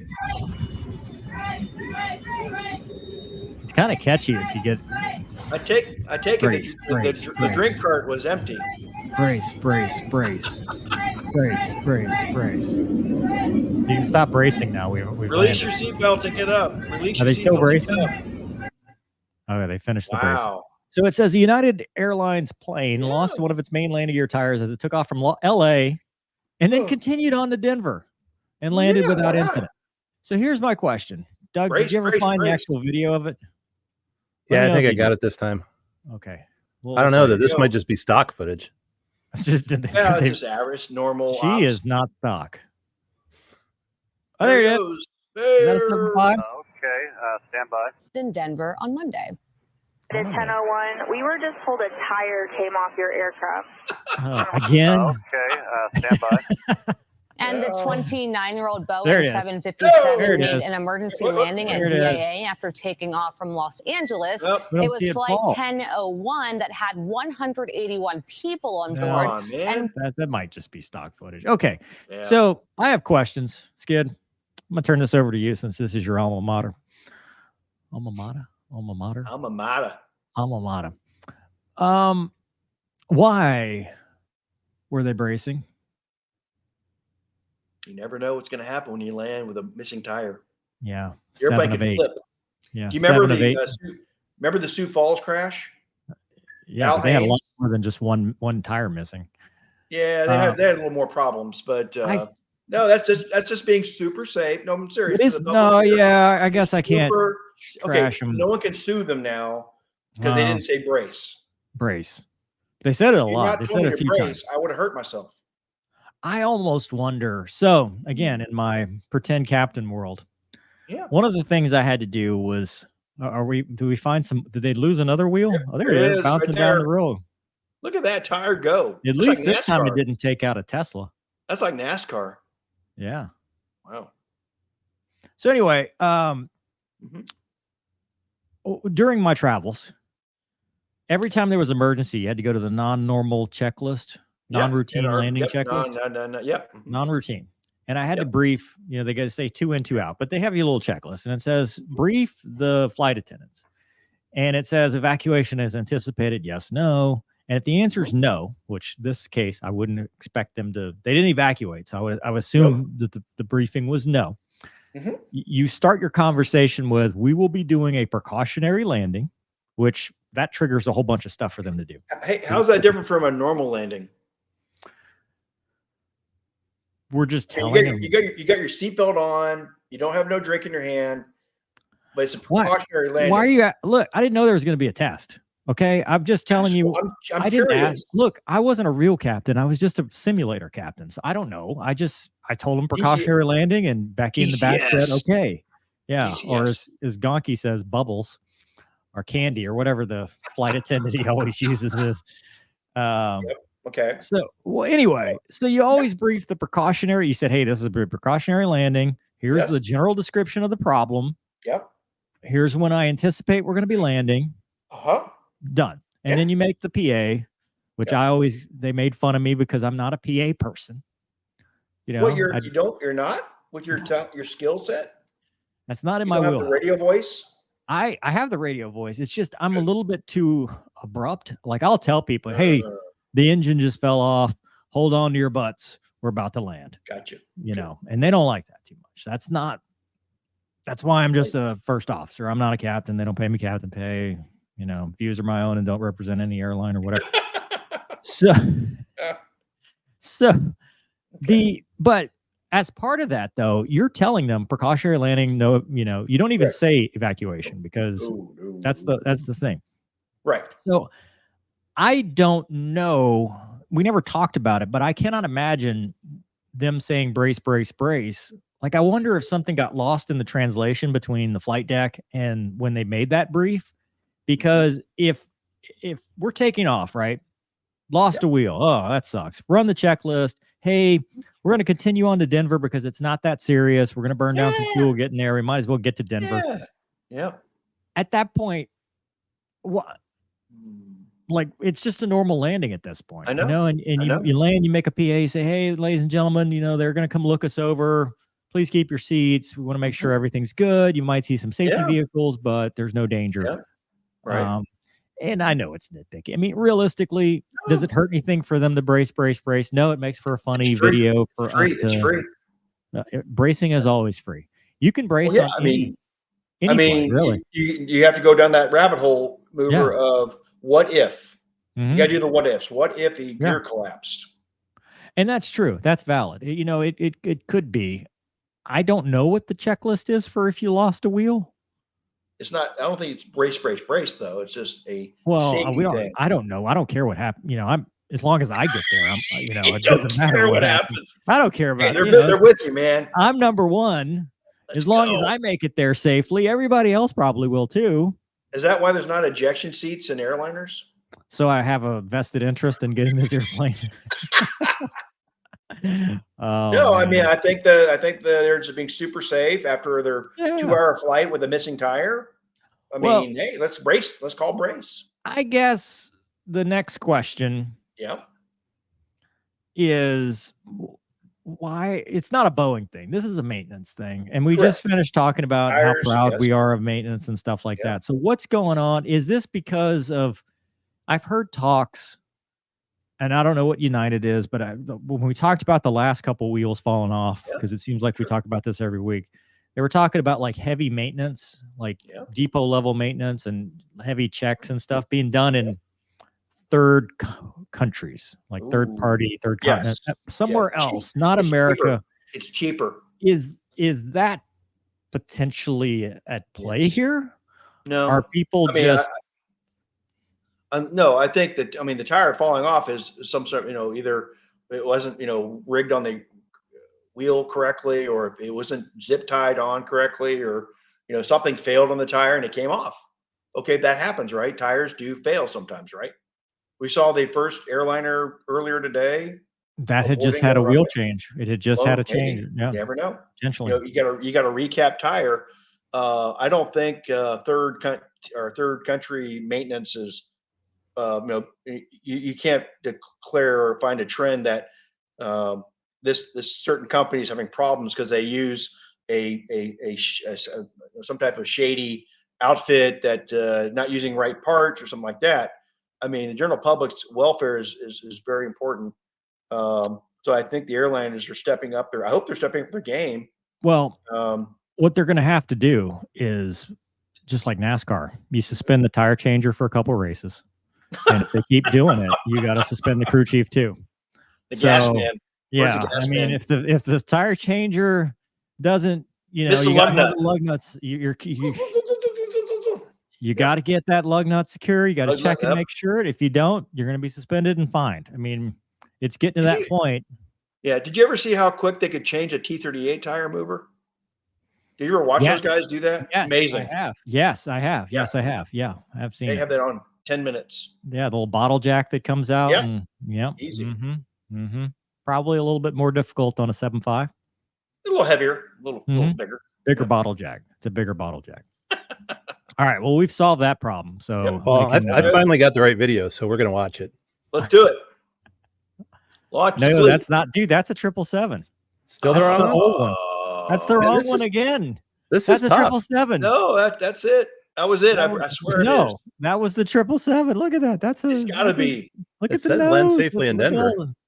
Man. Well, they're using stock footage from something else. I am pretty sure that's a 777. This is a scary world when we have stock footage of wheels falling off airliners. It's happened semester. So the first one was a 7.5, but that's a 777. So this is why you don't live on the departure end or the approach end of the airport. Noise. Well, noise and tires. Well, tires make big noise when they hit cars. They can or crush you. They'll make a big noise if they hit you too. Hey, what about NASA dropping that thing on that person's house? What do you think about that? What happened? Space debris. Last week, somebody somewhere, somebody came through the roof, and they claimed it was from NASA.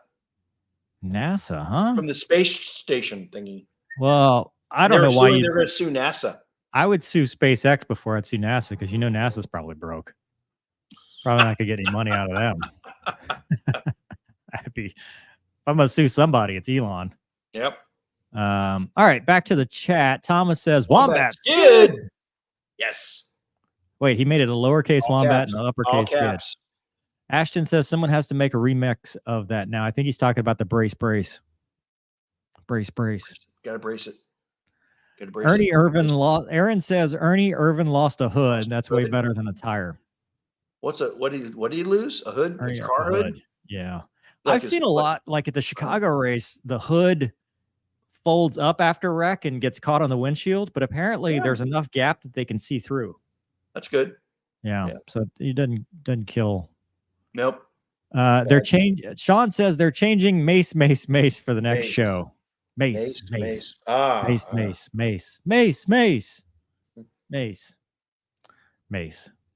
Laura says NASA can't even fly their astronauts. Oh, ouch, Laura. That's not right. Space? That's not right, Laura. Are they still up there? Yes. Affirmative. They had their NASA video conference. Butch and Sonny, they're good astronauts, and they're happy. They're up in space, and they're waiting to do a test. there's some test program being worked on in El Paso or Alamogordo on the thrusters. And once that testing is complete, that will give them the data so they can come home or something. Yeah. If I were those astronauts, they're not I'd stuck. be like, I'm not flying on this airliner anymore. They're not stuck. How do you know? Because they said so. It must be true. Okay. All right. Sorry. That's what NASA told me. I just want to know. Hey, NASA. Skid, let's move on to this. Have you been to Afghanistan lately? What time is it? No, not recently, but it's been a few minutes. All right. So DCS, we're gonna have to mute it because I'm pretty sure this music is gonna get us demonetized. They just released a early access release trailer about Afghanistan. Tell me if it looks familiar. We're gonna looks familiar. Real A-10 pilot reacts to DCS Afghanistan early access release trailer released today. Today being 7/11. So people say, oh, it's old. All right. Sorry. Music. That's right. Sorry. Oh, what is this? What is this airplane? Wrong aircraft mover. LGPOS. Does that look familiar? What is that? Palm trees? That looks way too. Is this Bagram? No. That's I don't know. Keep going. Play. What are you gonna do? Eagle Dynamics presents Eagle Mountains, Sky, Terrain. All right, hold on. That's a Viper. What is that? Wait, what's that one? Hold on. Let's recce that airplane. What does that look like? Did you ever really carry 2 AIM-9s in Afghanistan? No. And we don't carry that ECM pod either. Really? No. Why do you need ECM pod in Afghanistan? That's valid. Yeah. Well. Yeah. Targeting pod, Maverick. Yeah, those look right. Some GPS bombs. Yep. I like those. So, did you find it was rather communistic that you had to make right turns? What? Excuse me? I mean, that's pure communism, isn't it? You had to make a right-hand wheel. Right. Fighter pilots turn left. Whatever we're gonna do, you do it. You're doing your job. Oh, okay. All right. Just checking. That's cool though. The Hornet could do left-hand wheel. Really cool. Nice. I remember when I got to it, I'm like, this is awesome. I hated the right hand because we go to the range and we did BSA left-hand roll-ins, and then you go to CAS and you're doing a right-hand wheel, and it looks nothing like a left-hand wheel. Like all my canopy code is over here on the left, not on the right. I'm not used. How do you? Could you ride on the canopy in the Viper? No, I use my hand. Like, okay. No, you don't. Oh, you're talking about your 20 setting. Yeah. How many fists above the canopy? Yeah, there you go. So I could decide what wire I was on. This is a 30. This is a 30 right here. Yeah. 30, 20, and this is a 40. Or I'm sorry, a 10 degree. You didn't go up to 45, did you? What? Medium altitude? Yeah, sure. Oh yeah. Well, would you just take off and take all day to get up there and then? Well, because the Viper couldn't carry as much ordnance, you had to jettison all your bombs just to get up to 15,000 feet. We would take off with less gas because we could do that and keep flying like the Viper. We take off out of Bagram, and they go get air refueling and then go do God's work. Did you ever skip? So I was a guy at Moody, I think I met. Bombing. His call sign was related to the fact that he took off at Bagram on a high, hot, heavy day and picked up the gear and settled and skipped off the runway and kept going. I think that's urban legend. No, it was true. He told me. Prove it. Prove it. No, it did not happen. That is bogus. If you're listening, please call in. Bogus. All right. Anyway, hey, back to the totally reaction. Bogus. Sorry. I'm reacting. All right, where's this? Those 4 fans of freedom right there. Let's go ahead and bring the. Hold on. Is that what Gonky flies right now? There he is. Look at that tiller. Gonky the man. That's what happens when you don't show up. Where do you plug your G suit in? He's G-locked right here. You can't see it with the sunglasses, but he's 100% G-locked. Clear prop. Let's go. Okay. All right. Is this Bagram? It's no. Okay. All right. I don't know. Oh, what do we got here? Oh, whoa. Wait, he's doing a show of force. It looks like it's a C model cockpit. He's doing a show of force. It looks like. You were one of the first ones to fly the C model, right? Weren't y'all one of the first ones to get it at Barksdale? At Barksdale? No, we were middle of the pack, I think. Oh, okay. I guess. Yeah. Who cares? F-14. Viper. Yeah. Oh, that was F-14. Sorry, that was. When you paying attention, Tomcats. I retract my "who cares" statement. I thought that was a Strike Eagle at first. I saw two people. It triggered me. That's a Tomcat. Excellent. Cool. Yeah. Suck it, Taliban. Breaking rocks. Yeah. Sound of freedom. Chinook. It's Chinooki. Were there a lot of Hinds? What kind of game is this? It's not a game, Skid. Are we fighting Russians? Well, I mean, Afghanistan, they had their own war in Afghanistan. They could be.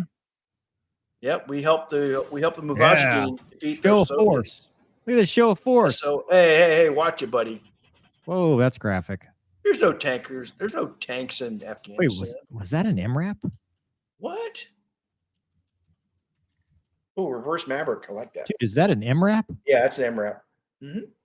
Those are big. Those are all over the place at bottom. They're big. That's a cool. So you can drive like the tank now? Cool. Oh, that's awesome. Nice. Oh, Maverick missile. Yeah. Nozzle position. Oh, wait. Let's go back. Let's see if the Hornet. No, that is the way the Marines fly it. But the Navy, yeah. Well, so the Navy would be double ugly. So what's that mean? I'm sorry. This pod, you see my arrow? Does this work? You would have to put it on the center line so it doesn't mask the pod. So it looks goofy. You'd have the one tank on the center line and the one on the right, but then nothing so that the pod wouldn't mask. But unless it's Marines, the Marines had the light because it was only the AT Fleer. The Lightning pod, could mount on a chin mount, and not. Okay. It could mount center line. They could mount the thing anywhere because the Lightning was awesome. Good. But the Navy version, it wasn't carrier approved, so the only thing that was carrier approved was the AT Fleer.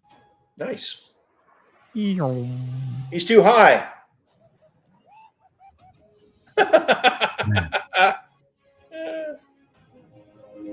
Yeah. So yes, it should be double ugly. Was that one double ugly? Double ugly. Yeah. All these terms you're using. That might be. I can't tell. It looks like it might be. What makes it double ugly is the fuel tanks in the middle. Yeah. So it's instead of like nice and symmetrical. Why is that double? Why is that double ugly? Well, it's because it's double bag. Huh? And then it's ugly. It's not double the ugly. It's just double. Because you have a fuel on board your airplane that's ugly? No, the configuration. Navy men are very. You want clean. You want a clean. You not met Gonky how vain he is when it comes. He's shallow. Yeah, he has to have a very good looking airplane, and that is not a very good looking configuration. I'm not stepping to that. That's a gab.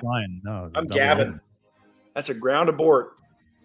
Look at this right there. Why are you flying fingertip in Afghanistan? Slightly must hate him.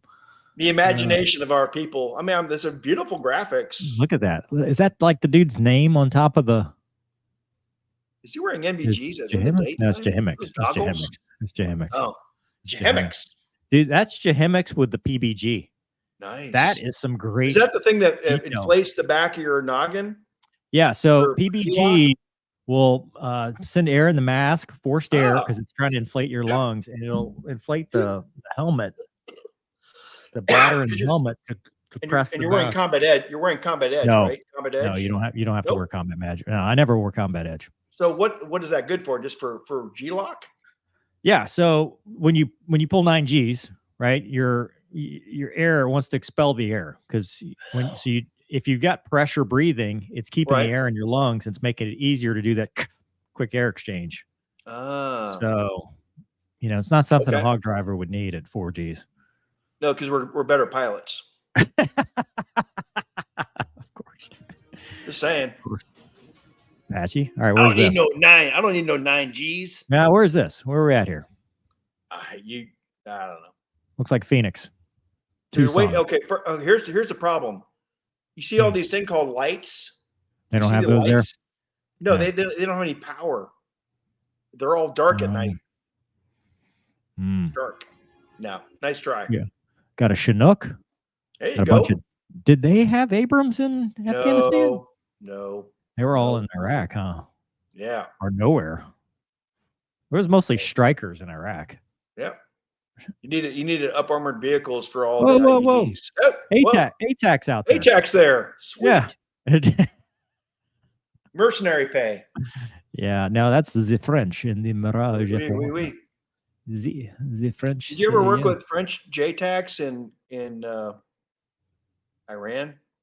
Or I'm sorry, no, I've never worked with French JTACs in Iran. How about Iraq? I worked Brits. A lot of British JTACs. Yeah. Yeah. Prince Charles. Did you work with Prince Charles at all? No. Or William, or whatever the name is. Now you see, there's an airplane. 4 Mavericks. You need more missiles. 4 Mavericks. Wow, that's pretty gutsy. Oh, you overg'd. Asymmetric overg. Done. Nice. Gets a good there we video. go. Hey! Apparently, in Afghanistan, the Hog only shoots the Maverick. Yeah, it's more fun. Oh, look at that. You blew up your own tank. That's called fratricide. Look at this. That's a Kiowa warrior, right? Is that the Kiowa warrior? Yeah, sure is. With the eyeball thing, right? Mm-hmm. Patchy. Yep, Patchy. Oh, bad guy. He looks bad to me. Show of force. There's the Apache and Tomcat. No Tomcats in Afghanistan. Woo. Yeah, they were at the beginning. What? Oh yeah. I forgot the war. Early. The war was 20 years long. Yeah, I mean, in 2001. Years. Wow. 2002. I didn't know. Was that Bagram? I cannot confirm or deny. Okay, of course not. Oh, I see the defect. They had great chow. Was that a clean Viper? You wouldn't see that in Afghanistan. Did y'all have steak and shrimp night in Iraq? We sure did. DFAC 1, DFAC 4, or whatever. Yeah, Afghanistan. That's cool. Available now. You could. Well, it's been available for the last 20 years, but now. Oh, cool. You can experience the joy of Afghanistan from your home. Gosh. Mm-hmm. Yep. All right. Well, that's it for that topic. Thomas says Skid should be Dominic Santini and Airwolf A. Yeah. Yes. Wait, is that the guy who sat behind Hawk? Yeah, sure did. Oh man, come on, baby. Did. You're the Wizzo. I gotta be in the front seat. You're the Wizzo. You could be Caitlin. Who? Caitlin, the chick. No. The sheriff's deputy. I want the guy. What the guy? The eye patch. Archangel. Was he? Was that? What was the show with the car with the light on it? Knight Rider. Yeah. Kit. Sir Nate of Calais says, love the show Mover. It's the highlight of my week. Mover, what were your favorite things about the Hornet and Viper? And Skid, little lowercase Skid. What were your favorite things about the Warthog and Nighthawk? Oh, wait, is it all caps or not? Make up your mind. Okay, when people are putting money into the pot, it's you do what whatever you want. they want. Yeah, lowercase, uppercase, random, alternative. Good to go. Mm-hmm. Well, I'll leave it to our guest. What were your favorite things about the Warthog and Nighthawk? The Warthog was the last of the stick and rudder. I call it like a World War II flying a P-47 Thunderbolt with some extra amenities. There's a thing on the A-10 called the GAU-8 cannon. What is that? Which is kind of fun to fire. Pea shooter, right? It's just like a BB gun. Only 30 millimeter, only CO2 powered. Yep. The nuclear tip bullets were my favorite thing to shoot. Nuclear tip bullets. Nuclear tip bullets. Yeah. They make little nuclear explosions. Oh. The Hog is the best. I mean, it's a great sightseeing airplane and low level airplane, just flying through the hills and the mountains. I loved it. The 117, it was just neat airplane to fly. I mean, it's high tech. 7-degree wing sweep. It was cool. It was a cool airplane to fly. kind of like flying Airwolf. A lot of neat gadgets on it, and I'm proud that my country let me fly. Hell Very yeah. proud. Favorite things about the Hornet and Viper. Well, the Viper is the best looking jet in the world. So there's that. It's a very, very attractive airplane. It's like sitting on a magic carpet, see everything, unlimited visibility, feel like you're strapped to the nose of a bullet, which is pretty cool.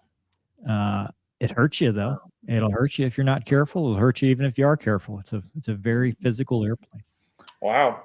The Hornet was cool because you just could point the nose wherever you wanted, and you didn't pull a lot of G's, so that was nice because you could be very lethal and still save your neck. So I appreciated that, and it had some cool features. Auto throttle, first time I ever flew with an auto throttle, which is nice in formation, station keeping and stuff. But auto throttle, auto throttles, man, you would hold a true airspeed or a Mach. What? Okay. You could use that and maintain tack line abreast. Big thing. But really, the angle of attack of the Hornet was just, I used to love, even 1v0s were, because we only had one flyable jet, so we couldn't fight anybody. It was fun to just go out and just see what it could do. Because every time you were surprised, you're like, damn, this thing is awesome. Mover, what would the Navy not let you do in the Hornet? What did they say you could not do in the Hornet on training rides? Like what? Anything? They have a prohibition against spinning, or did the Navy say just don't break it, or what? I mean, there were NATOPS limitations. Limits. Okay. It had, I don't even remember what they were anymore, but like the jet had NATOPS limits. You couldn't do certain things. Yep. Whatever. No as tail far slides. Yeah, that's frowned upon. Although, Yep. yeah. You But can do it once. yeah, there wasn't. So the thing about the Navy is they told you what you couldn't do. Correct. They were like, don't go do this because people have died. It goes back That's to the, right. hey, this is written in blood. Yes. But they would give you enough rope to hang yourself such that if you did it and then they were like, yeah, you probably shouldn't have. Yep. Guess what? You're in trouble. Versus the Air Force, where you're pretty much just in trouble no matter what you do. It's just, even if it's not wrong, if they think it's wrong, you're in trouble. So, True. I mean, Yep. The Navy was more, you're an officer, we expect you to be an officer, and for the most part, they treated you like an officer. The Air Force is like, you are a cost unit, and how dare you think beyond your cost unit level. And that could sometimes get you in trouble, because free spirits like myself like to be free. I'm a peacock. You got to let me soar, I'm a peacock. How did you break your Air Force habits in the Navy? I mean, did you have to go through Navy? Did you go through Navy charm school to learn how to be a naval officer? No, I just by trial and error. Yeah, I just observed. No, it was pretty much just you show up, and next thing you know, you went from captain to lieutenant. And was it a reserve squadron? Yeah. No, okay.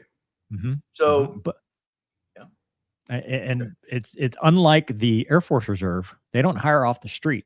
So I went from being, I had finally gained a little seniority at the Makos because people had been hired after me, to I'm the youngest dude again. Yeah. Bottom of the food chain again. Right. Yep. You just learn by absorption and listening and seeing, and don't make Top Gun jokes, for the love of God. They get mad about that. Ooh, they get mad about that. You don't ask about the shirtless volleyball. It's like the first rule of Fight Club is you don't talk about shirtless volleyball. Yeah. Because they do get a little bit angry. I'll tell you that much right now.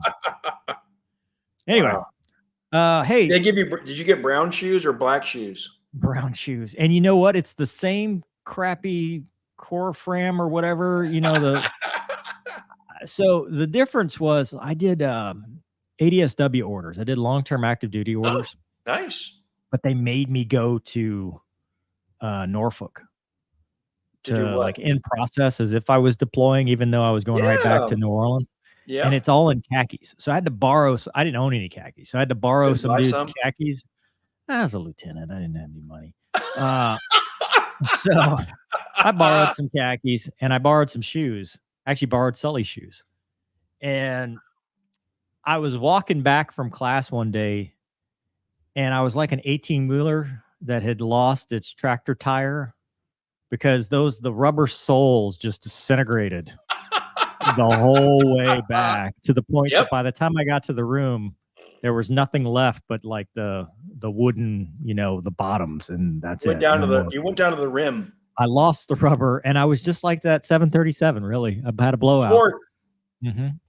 Those shoes are the biggest pieces of crap. I don't. It amazes me the quality. Lowest bidder. Yeah, and it's funny because then I got another pair, and when I went to you had to replace his pair. Yeah, I had to replace his pair, and then I had to borrow them again because I got another job that was non-flying, so you had to wear khakis, and I'm in processing, and those fell apart too. So I'm leaving trails of rubber on the carpet everywhere I go in process. FOD. Oh my God.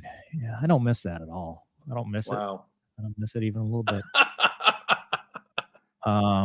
Anyway, so there's the answer to that. Conquer says War Thunder is better. Don't hate me. Don't know what that means, but sure. War Thunder. Sure. And David Fountain says, I'm never calling them depleted uranium rounds anymore. Nuclear tipped bullets. Nuclear tipped bullets. Yes. Hey, you want to do a mental health minute? Yeah. Did you ask the group? No, I forgot. To have a topic? I forgot. Have someone type in something real quick. Yeah. Hey, type in a mental health minute. I think I got an idea. Okay. Bring it. Bring it. Let's do it. So it's along the lines of the make them tell you no stuff. I thought about this driving home as I'm listening to Wombat's prophetic, like he said some really great thing. I really appreciate what he said because I felt like he was talking to me. Like I got the idea as I'm listening. I'm thinking, Wombat is speaking directly to me, and so I called it. Good. So I felt like now as a listener that must be how it feels like because you want to connect because you feel like that person just said something really amazing, and I want to connect. You can sense it. But in that episode, they were talking to some people who had some doubts. Sure. And I have always talked about make them tell you no. And make them tell you no is based on doubts. Because if you doubt yourself, the answer is always going to be 100% no. Correct. We lose opportunities because we sit there and figure out a million ways that something can't work. And sometimes I think, because I do this myself too, I say make them tell you no, and then I have my own self-doubt. So I'm not immune to this. But part of me thinks, and Doug, when you chime in, I'm curious to hear your thoughts on this. But part of me thinks that sometimes our doubts are because we're not 100% sure we want to do something. Because if you listen to what Gonky was saying in that episode, Gonky was a fighter pilot from day one. He wanted to be a fighter pilot. He knew he wanted to be a fighter pilot, and nothing was going to stop him. And so when he's listening to this kid's story about, hey, I'm not sure I want to do this anymore, Gonky's like, I can't comprehend this, because to me, when I was 20 something and in flight school, I was just struggling to get to that point. I didn't care about anything else. But I think sometimes if we're not 100% committed to something, we will come up with excuses. Well, they wouldn't hire me anyway, or that we wouldn't. They're going to say no. I don't have that vision. I don't have this. So I think introspectively, when we look at our doubts, we need to, I think, understand why we have the doubts. Is it because I don't want to do it and I'm just trying to talk myself out of it? Or is it because I genuinely don't think I have a shot? Because if it's the I don't want to do it, then maybe that's not right for us. And that's a valid thing. Not everything is, we don't all have to fit in the perfect puzzle pieces. We all have our own paths. Some paths are different than others. Sometimes your doubts or your inner psyche telling you, hey, alarm bell, this is not right for you. Go do something that you're going to make you happy. But where make them tell you no and all the other stuff comes into play is if we really want something, but then we don't try because we're afraid of failure. And once you separate those two, I think it's a lot easier to find your path.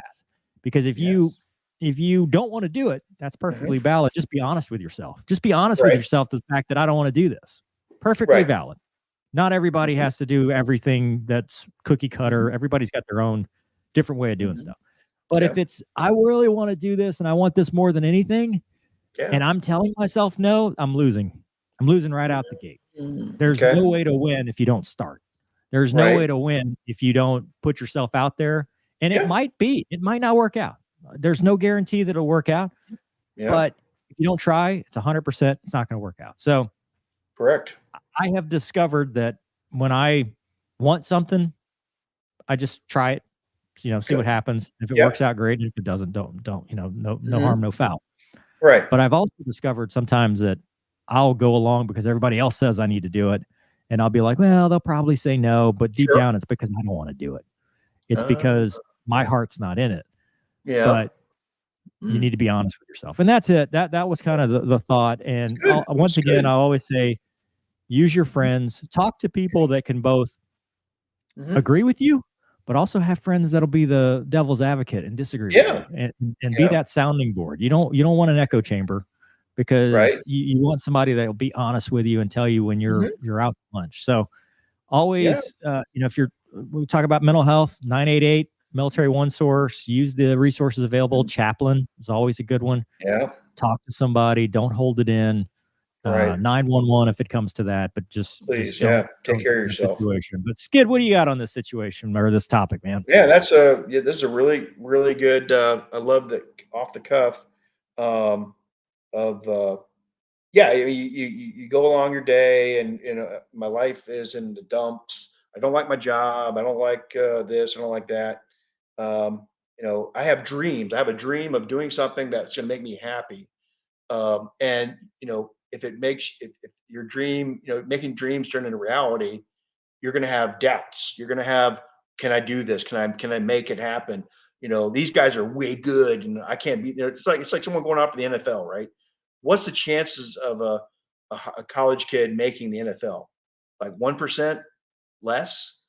But those kids, remember the story of Rudy, the kid at Notre Dame tiny guy, and Rudy. So, and you have to overcome. You have to fight those doubts of, I don't think I can do this. It's like, I don't think I could do this.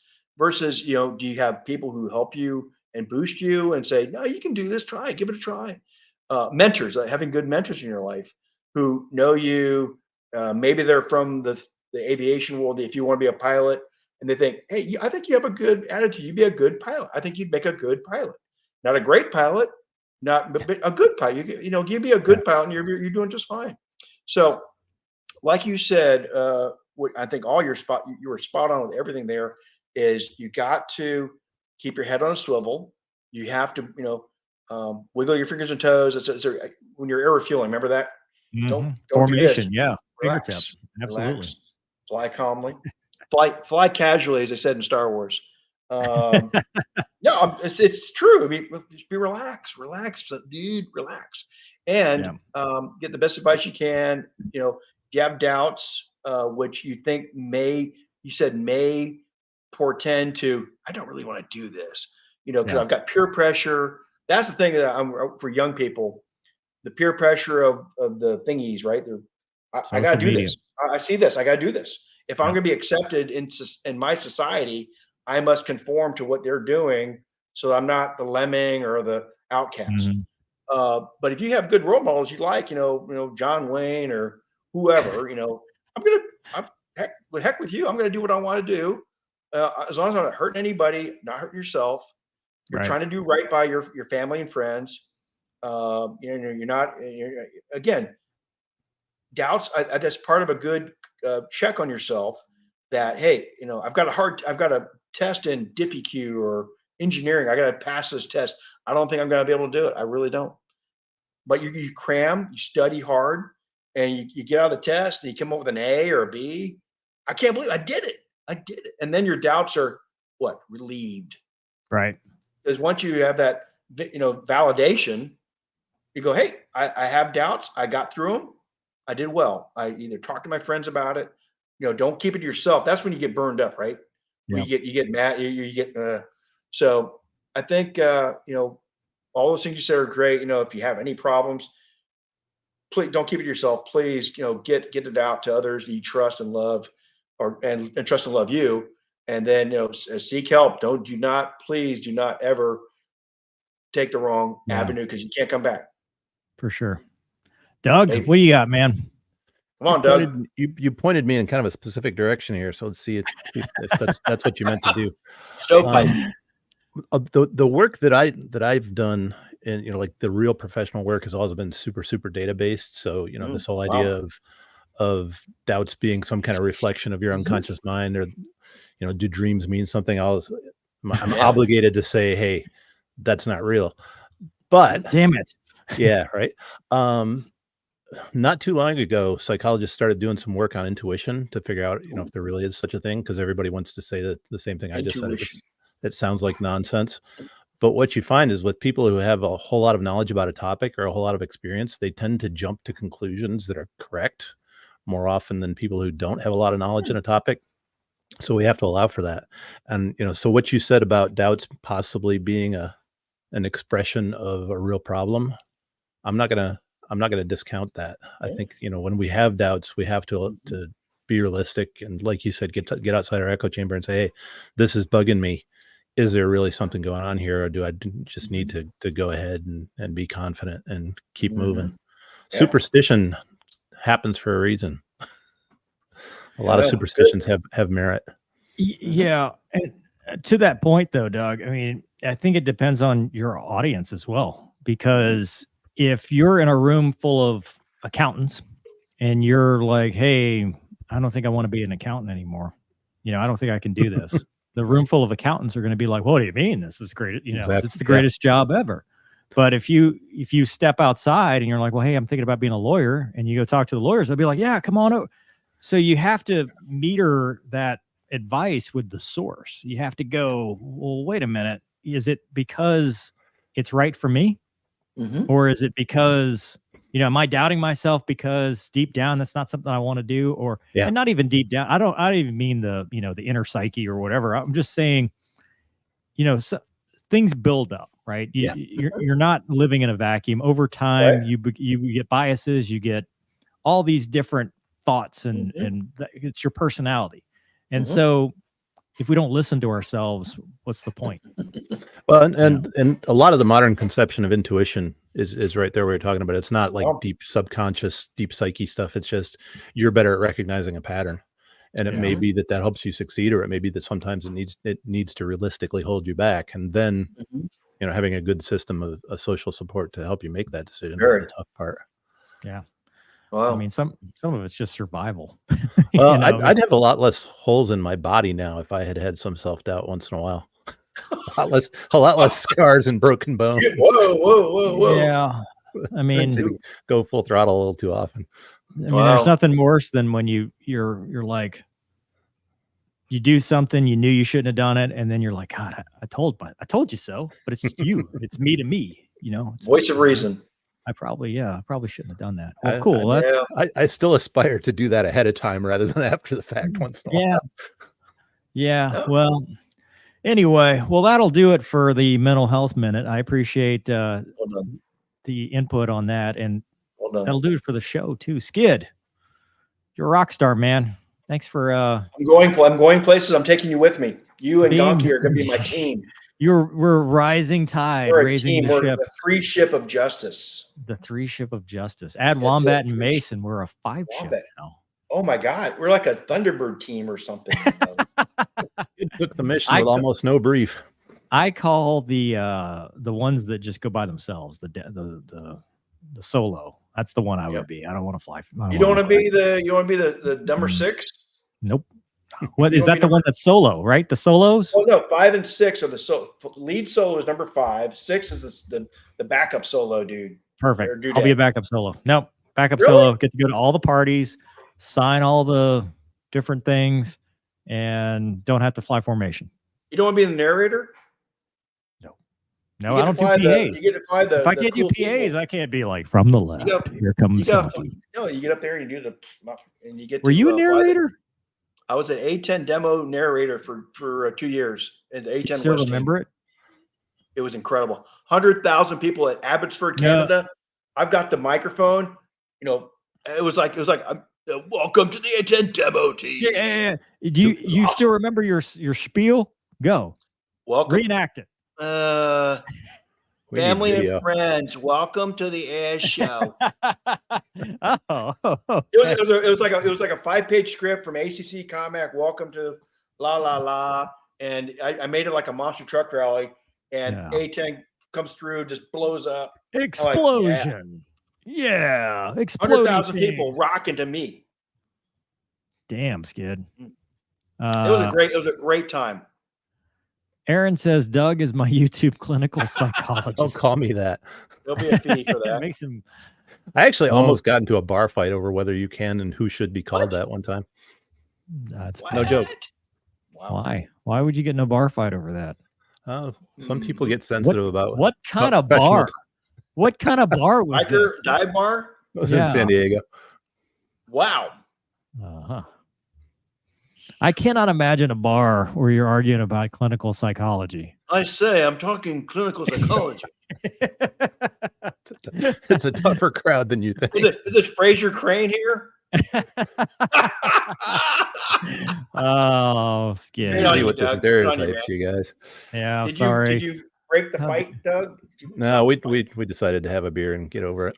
Oh, here you go. I mean, if there's any place to say use your words, it's probably a clinical psychologist bar. Time for discussion. That was actually what diffused it. Was somebody ended up saying, "How did that make you feel?" And we just all laughed. Sigmund Freud, Kinsley, Maslow. Does that remind you of your father? About your mother? Needs. How does that make you feel? Not my father. Yeah. Darth Vader.